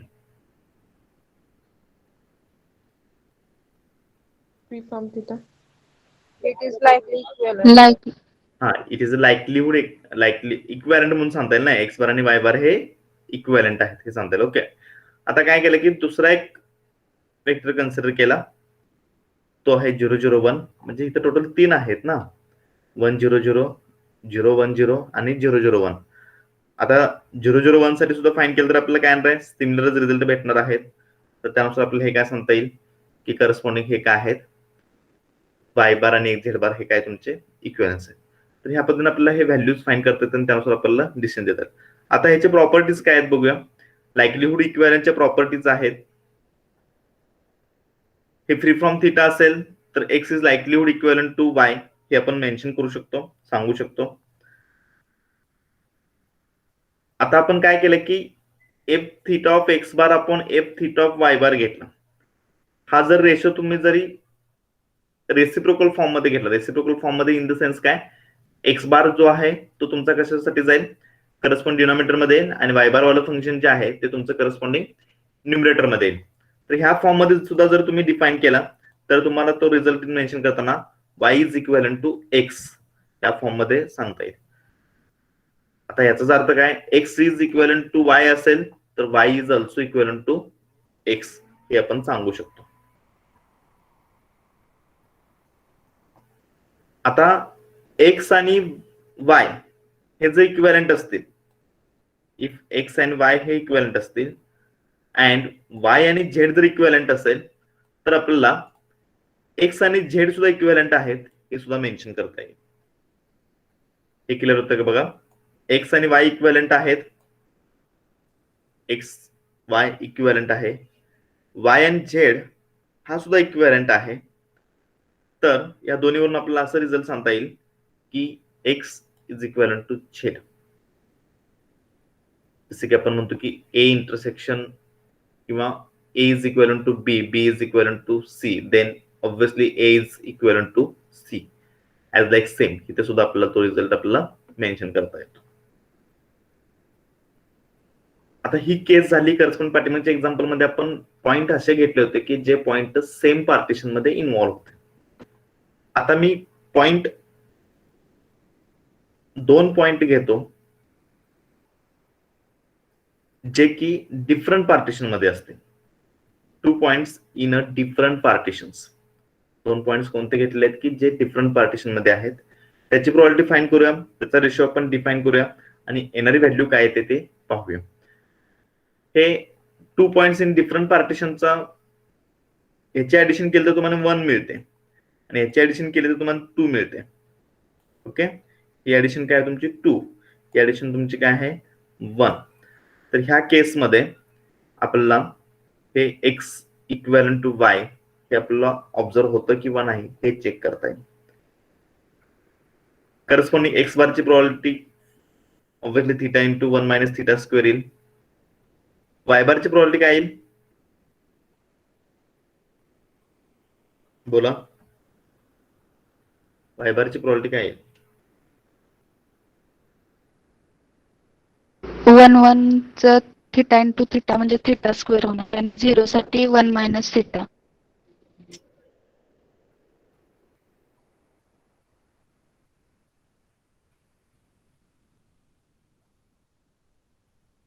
बरोबर.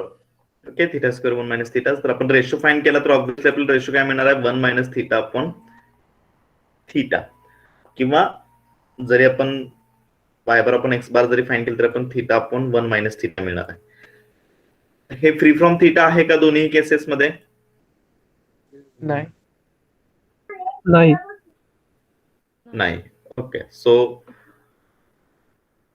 आपल्याला काय सांगता येईल, X is not equivalent to Y. तर इथे काय आपल्याला अशी एक गोष्ट लक्षात येते की जर समजा सेम पार्टिशन मधून जर व्हॅल्यूज जर नसतील तर त्या इक्विव्हॅलंट आहेत हे इंडिकेट करत नाही. कारण की आपण वरतीच पाहिलंय सफिशियंट पार्टिशनच्या केसमध्ये आपण पाहिलंय काय पाहिलेलं आहे की एक्स हा सफिशियंट पार्टिशन असेल म्हणजे स्क्रिप्ट म्यू हा सफिशियंट पार्टिशन असेल तर तो मिनिमल पार्टिशन असू शकतो. सफिशियंट पार्टिशन साठी हा तुमचा एक पार्टिशन येईल की तो सफिशियंट असण्यासाठी, म्हणजे A1 असेल किंवा A2 असेल किंवा A3 असेल. आणि A1 मध्ये पुन्हा परत तुम्हाला 3 सेट मिळतात. A1 मध्ये 3 सेट कोणते आहेत? तर हे तुमचे 3 सेट आहेत. मग यातले 2 जर असतील तर ऑब्व्हियसली तिसरा पिन असतो. म्हणजे ह्या A1 मधले सब कोणताही जरी असेल तो तुमचा काय असतो तर सफिशियंट पार्टिशन असतो. हे आपण पाठीमागच्या ह्याच्यामध्ये पाहिलंय. म्हणजे याचा अर्थ असा होतो की आपली जी डेफिनेशन आहे त्यानुसार आपल्याला इक्विव्हॅलंट चेक करणं म्हणजे नथिंग बट आपण सफिशियंट पार्टिशन कडे जातोय. आणि त्यात आपण पुढे एक्झाम्पल थ्रू पाहूया की प्रोसेस मिनिमल सफिशियंट स्टॅटिस्टिक कसा फाइंड करायचा. इथे क्लिअर झालं का बघा. जर सेम पार्टिशन मध्ये असेल तर आपल्याला पटकन ते इक्विव्हॅलन्स आहे ते आपल्याला क्लिअर होतं. आणि जर समजा पार्टिशन जर डिफरंट असतील तर ते इक्विव्हॅलंट नाहीत हे सुद्धा आपल्याला इथं क्लिअर होतं. ओके, आता एक एक्झाम्पल कसं म्हणून घेतलंय. x1 x2 xn be random sample drawn from Poisson with parameter lambda.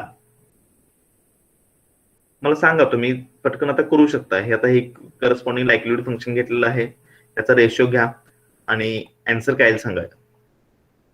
X आणि वाय हे इक्विव्हॅलंट येतील का नाही.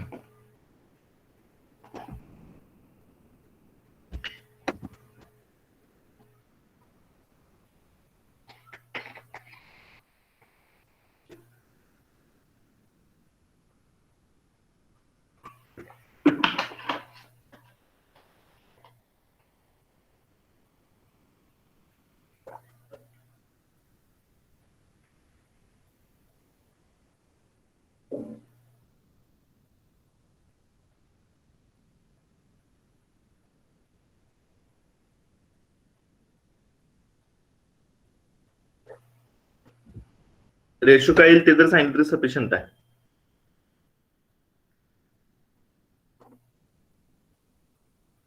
नाही ते ना सर इक्विव्हॅलंट. इक्विव्हॅलंट येणार नाहीत. ओके, रेशो काय आणलं जर सांगता.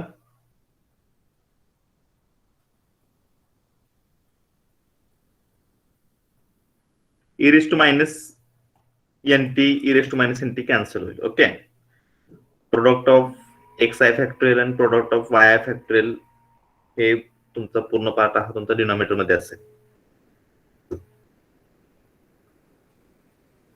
नाही, तो म्हणजे करस्पॉन्डिंग न्यूमरेटर आणि डिनॉमिनेटरच्या फॉर्म मध्ये येईल.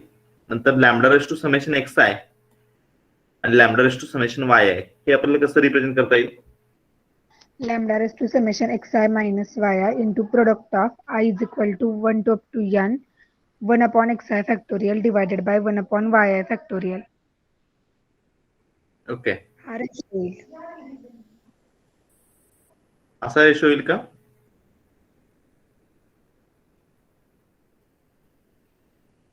हेच आपल्याला या पद्धतीने रिप्रेझेंट करता येईल का. ते प्रोडक्टची गरज आहे तर ते प्रोडक्ट मेन्शन करते. हा रेशो येईल का. हे बरोबर आहे का. होय सर. ओके, इथे तर प्रोडक्टची गरज आहे ते मेन्शन करून तुम्हाला मी रिराईट करून देतो. ओके, हे वरती आपण लिहिलेलं बरोबर आहे. Lambda raise to summation xi minus summation yi न्यूमरेटरचा पार्ट आहे. ओके, आता मला सांगा जर आपल्याला x आणि y हे इक्विव्हॅलंट आहे ते दाखवायचं असेल तर कोणती कंडिशन सॅटिस्फाय होणं गरजेचे आहे. Summation xi is equal to summation yi. Yes, म्हणजेच काय, जर summation xi is equal to summation yi जर असेल तर this ratio is free from lambda, म्हणजे पॅरामीटर पासून हा काय होईल फ्री होईल. आणि हा फ्री फ्रॉम लॅम्बडा झाला की ऑब्व्हियसली आपल्याला सांगतील की X is equal to Y. म्हणजे इथं आपल्याला काय येणार कंडिशन द्यावी लागेल, which is free from lambda if and only if summation X I is equal to summation Y I. म्हणजेच काय, so that X is equal to Y if and only if summation X I is equal to summation Y I. जर ही condition satisfy होत असेल तरच हा ratio तुमचा काय तो फ्री फ्रॉम लॅमडा येतो. म्हणजेच काय, समेशन एक्स आय हा तुमचा स्टॅटिस्टिक्स आहे हे आपल्याला इथं आपण नमूद करू शकतो बाय युजिंग धिस क्रायटेरिया. आणि तो मिनिमल आहे हे पण आता इथं आपल्याला सांगता येऊ शकतं. त्याची प्रोसेस कशी आहे किंवा काय आहे आपण करस्पॉन्डिंग एक्झाम्पल मध्ये पाहत जाऊया. ओके, आता हेच बर्नॉलीचं एक्झाम्पल.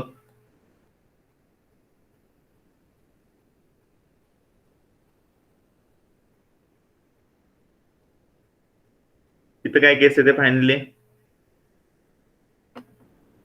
काय सांगणार result?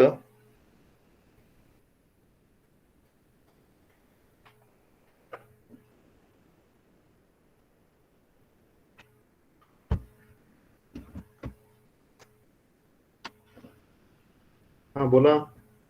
X is equivalent to Y if and only if summation xi is equal to summation yi. बरोबर, जर समेशन एक्स आय आणि समेशन वाय जर इक्वल असेल तरच ते येणार. बरोबर. मग हे पार्टिशनच्या फॉर्म मध्ये आता summation X I is equal to summation Y I म्हणजे काय, तर मी पार्टिशनच्या एक्झाम्पल मध्ये पाठीमागच्या एक्झाम्पल मध्ये जातो.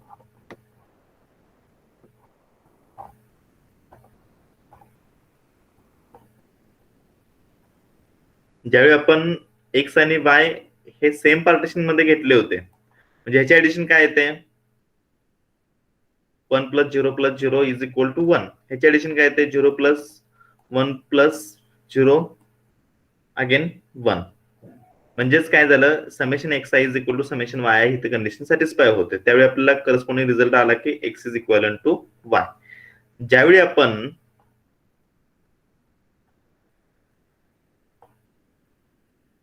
To points in different partitions घेतले त्यावेळी इथे ऍडिशन काय होते, पहिल्या एक्स साठी ऍडिशन येते 1 आणि वाय ची ऍडिशन येते 2. ह्या केस मध्ये फ्री फ्रॉम थीटा मिळालं का आपल्याला? नाही. बोला. नाही. म्हणजेच ह्या केस मध्ये काय झालं, X is not equal to Y. हे क्लिअर होतंय का बघा? तुम्हाला कोणतीही गोष्ट लक्षात येण्यासाठी मी जेवढे एक्झाम्पल सॉल्व्ह करून देता येईल तेवढे एक्झाम्पल्स तुम्हाला मी सॉल्व्ह करून दिलेले आहेत. फक्त काळजीपूर्वक तुम्ही ते पाहणं गरजेचे आहेत. जर डिफरंट पार्टिशन मध्ये असेल तर आपल्याला व्हॅल्यू सॅटिस्फाय होत नाहीत. त्यामुळे इथं आपल्याला ज्यावेळी बर्नॉलीचं आपण जनरल एक्झाम्पल पाहतो त्यावेळी summation X I is equal to summation Y I ही जर कंडिशन सॅटिस्फाय होत असेल तरच एक्स आणि वाय हे तुमचे इक्विव्हॅलेंट असू शकतात. हे क्लिअर होतं? ओके, हेच एक्सप्लेनेशन दिलेलं आहे. It follows that summation X I is equal to summation Y I script mu A not a1 x belongs to aj summation X I is equal to J, म्हणजे आपल्या इथे 0 1 2 वगैरे addition येते ना आपली. Then the statistic T is said to be a minimal sufficient statistic. आता इथं minimal sufficient statistic कोणतं म्हणता येईल आपल्याला, summation X I is a minimal sufficient statistics हे आपल्याला मेन्शन करता येऊ शकतं बाय युजिंग दिस क्रायटेरिया. हे क्लिअर होतंय का बघा? इथं तेच एक्झाम्पल जे आहेत ते पुन्हा इथं मी एक्सप्लेन करून सांगितलं आहे कशा पद्धतीने आपण घेतो किंवा काय वगैरे. आता म्यू आणि सिग्मा स्क्वेअर नोन असेल, sigma square is equal to 1 असेल तर मला कोण सांगेल का फायनल आन्सर काय येईल?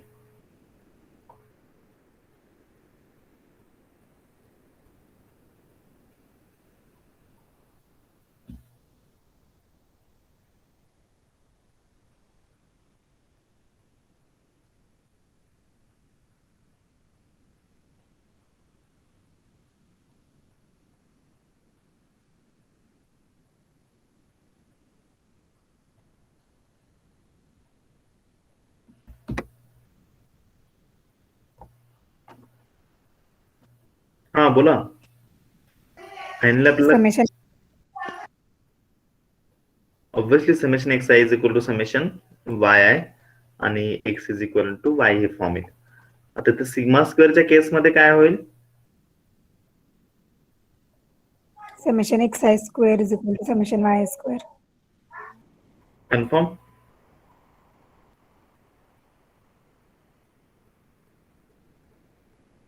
काय म्हणतात summation X I square is equal to summation Y I square. Okay, तर ह्यानुसार ते रिप्रेझेंट करता येईल. आता हे सगळे झाले डेरिव्हेशन्स. आपल्याला प्रोसेस बघायची, ऍक्च्युली प्रोसेस कशी आहे किंवा काय वगैरे. रेशो फाइंड करणे हे क्लिअर झालं का? लाईकलीहुड रेशो आपण कसा फाइंड करतो?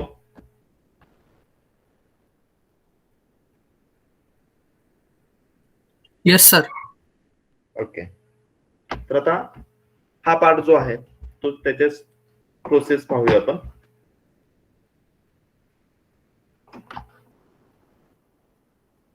Late x1 x10 be and IID f theta x म्हणजे obviously IID random samples from f theta x where f theta is belong to the same family of distribution of f. Suppose there exists a statistic t so that for any 2 points x and y in the sample space the ratio fx bar theta fy bar theta is free from theta if and only if x and y are on a same orbit or a partition induced by statistic t.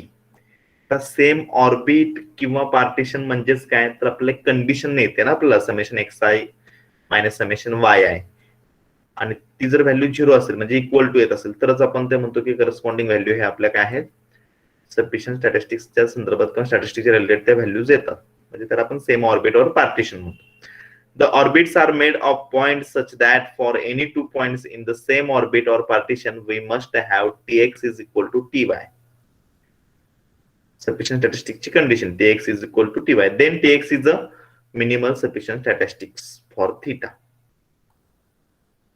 He process clear झाली सर्वांना? Minimum sufficient statistic आपण कधी म्हणायचं किंवा का म्हणायचं बोला. Minimal sufficient statistics clear झालं का बघा. आपल्याला काय करायचं आहे तर करस्पॉन्डिंग लाईकलीहुड इक्विव्हॅलन्स, मी त्याला तर रेशो म्हणतो, लाईकलीहुड इक्विव्हॅलन्स रेशो फाइंड करायचा आहे. तो लाईकलीहुड इक्विव्हॅलन्स रेशो मध्ये आपल्याला कंडिशन सॅटिस्फाय होईल. जर ती कंडिशन जर आपली सॅटिस्फाय होत असेल तर दिलेला स्टॅटिस्टिक्स हा तुमचा मिनिमल सफिशियंट स्टॅटिस्टिक्स आहे असं तुम्ही सांगू शकता. Is it clear to all? Yes sir. Orbit मधले जे पॉइंट्स आहेत, म्हणजे आता थोड्या वेळ मी तुम्हाला बर्नॉलीचं एक्झाम्पल सांगितलंय, ते पॉइंट्स कोणते किंवा तो ऑर्बिट म्हणजे काय. ओके,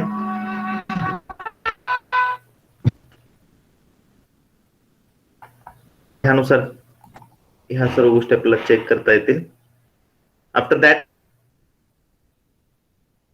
पुन्हा आपल्याला एक्झाम्पल्स पाहता येतील. एक्झाम्पल जे पॉइसन केसचे रिलेटेड आहेत ते कन्सिडर केलेलं आहे. याच्यामध्ये आपल्याला कंडिशन ऑब्झर्व होते. Summation xi is equal to summation yi. So using the above procedure we conclude that t is equal to summation xi is the minimal sufficient statistic.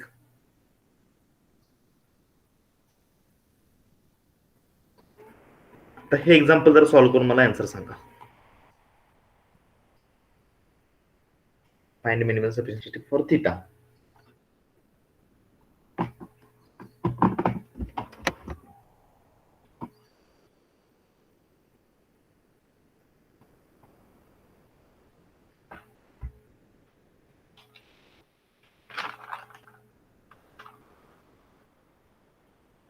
Answer सांगा मला.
झालं काय आन्सर?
आन्सर मिळालेला आहे.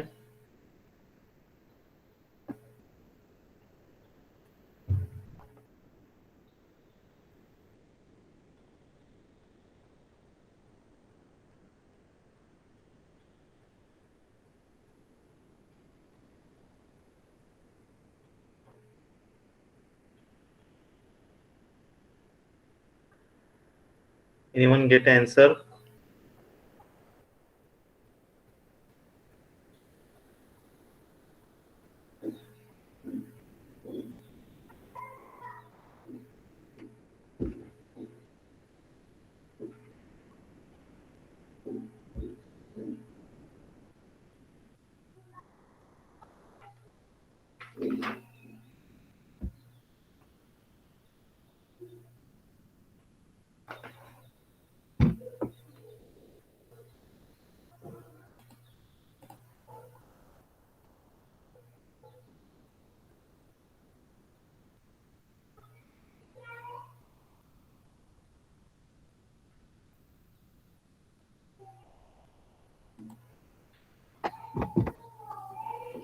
हा बोला पटकन, आन्सर मिळाला आहे का?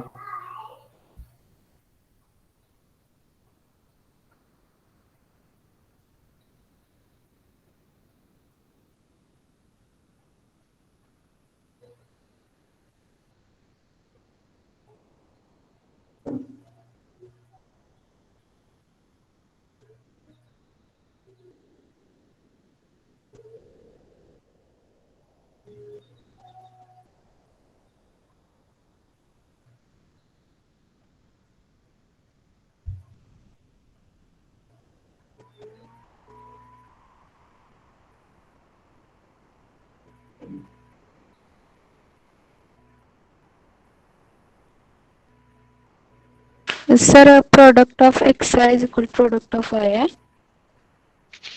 म्हणजेच आन्सर काय सांगू शकता तुम्ही याच्यावरून? T is equal to product of xi minimal sufficient statistic for theta. Yes, we can.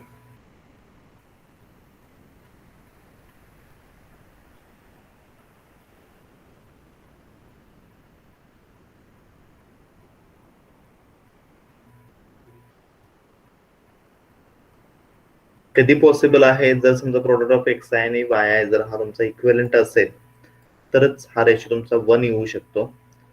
आणि जर असेल तर आपल्याला ऑब्वियसली काय सांगतो, T is equal to product of X I is a minimum sufficient statistic for theta. अगदी simple अशी process आहे, ते आपल्याला फॉलो करायचं आहे.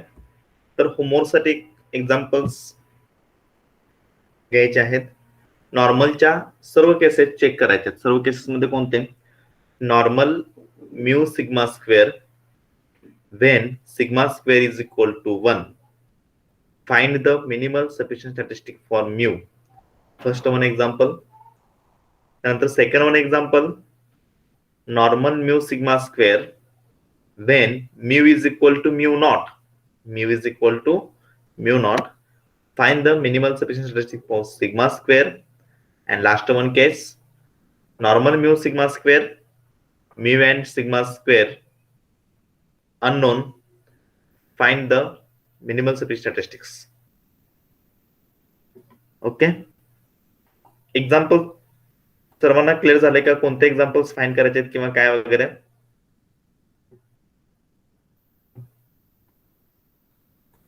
बोला जरा. Yes sir.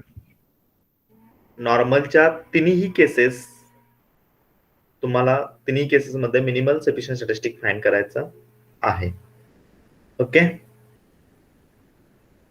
आता पुन्हा एकदा अटेंडन्स द्या आणि त्या ज्या मी सांगितलं त्या गोष्टीचा अटेंडन्सच्या अगोदर एक काम करा की मला फॉलोअप सांगा, म्हणजे डायरेक्टली आपली अटेंडन्स होईल. 101 प्रेझेंट नाही, बरोबर ना? आहे का प्रेझेंट 101?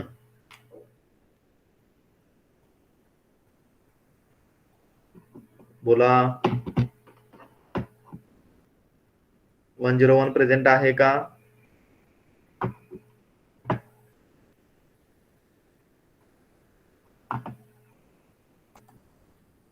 नाही. ओके, ठीक आहे. 104. हा सर. एनपीटीएलचे लेक्चर्स पाहिले? हो असाइनमेंट कंप्लीट केली? सर, पण त्यांची ते असाइनमेंट आहे ना, त्यांनी जे शिकवलं ना त्याच्यामधलं नव्हतं, म्हणजे असं भरपूर काही वेगळंच होतं. तेच आपल्याला ट्राय Solve करणं केली गरजेचं मी. आहे. हा, हो, पण सर खूपच वेगळं होतं. ते जे शिकवतात ते खूप बेसिक शिकवतात आणि एक्झाम असाइनमेंट आहे ती खूप ओके. टफ आहे, म्हणजे त्याच्यामध्ये खूपच वेगळं आहे. हा, ते एक्झाम्पल्स दिलेले एक्स+ वगैरे वगैरे असे काहीतरी आहेत. एक काम करता येईल, ते एक्झाम्पलची सॉरी त्या असाइनमेंटची ड्यू डेट जी आहे, ड्यू डेट किती आहे? फेब्रुवारीत आहे. 2 फेब्रुवारी. हा, 2 फेब्रुवारी. फेब्रुवारी आहे. हा, ऍक्च्युली हा 3 फेब्रुवारी असे काहीतरी आहे, परंतु आपण कन्सिडर करताना नेक्स्ट वीक असं कन्सिडर करूया.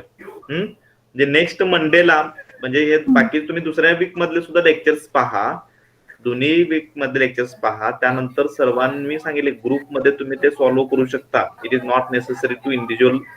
तुम्ही बघू शकता, म्हणजे ग्रुपमध्ये सॉल्व्ह करणे म्हणजे काय, तर आन्सर तुम्ही क्रॉस व्हेरीफाय करू शकता.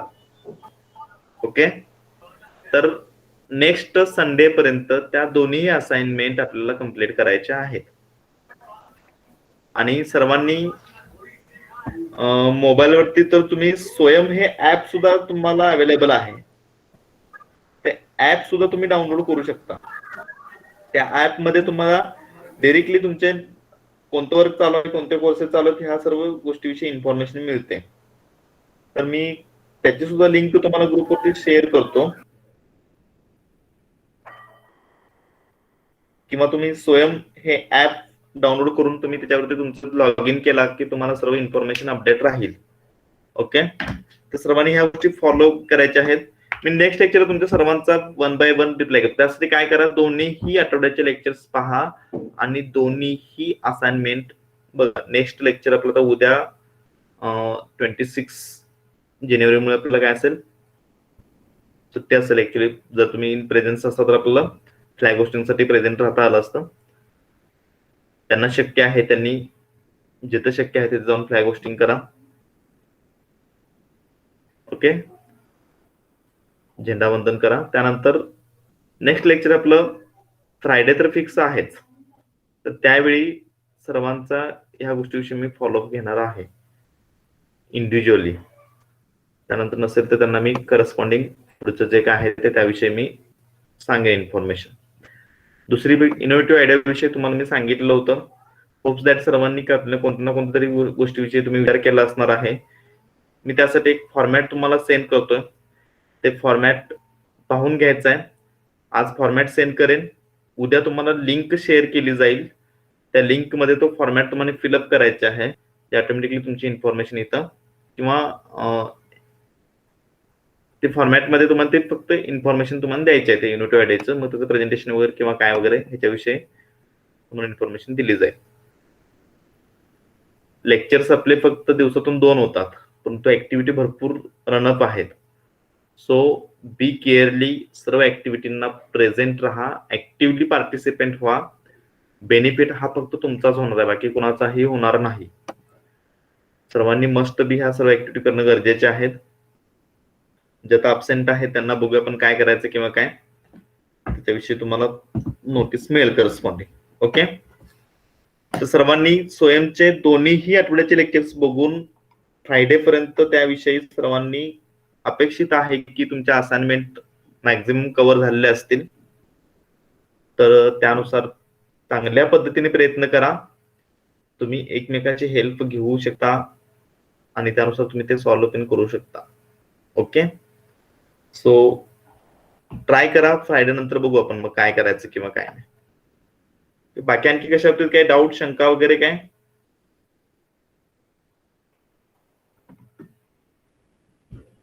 बोला.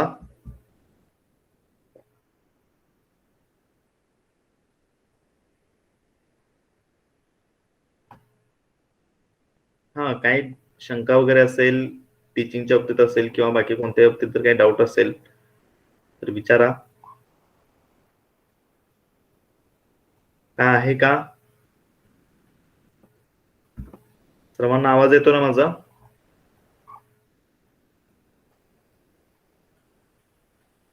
ऑडिबल आहे का? हो सर. हो सर. हो सर.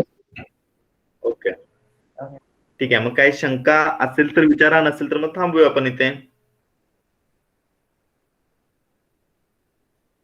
ओके, तर कोणा शंका असेल तर विचारण्यासाठी थांबा. नसेल, हा ओके ठीक आहे. मग हॅव अ नाईस डे. जरी काय असेल तर थांबा, नसेल तर रिमूव्ह झालं तरी चालेल. Okay, have a nice day to all.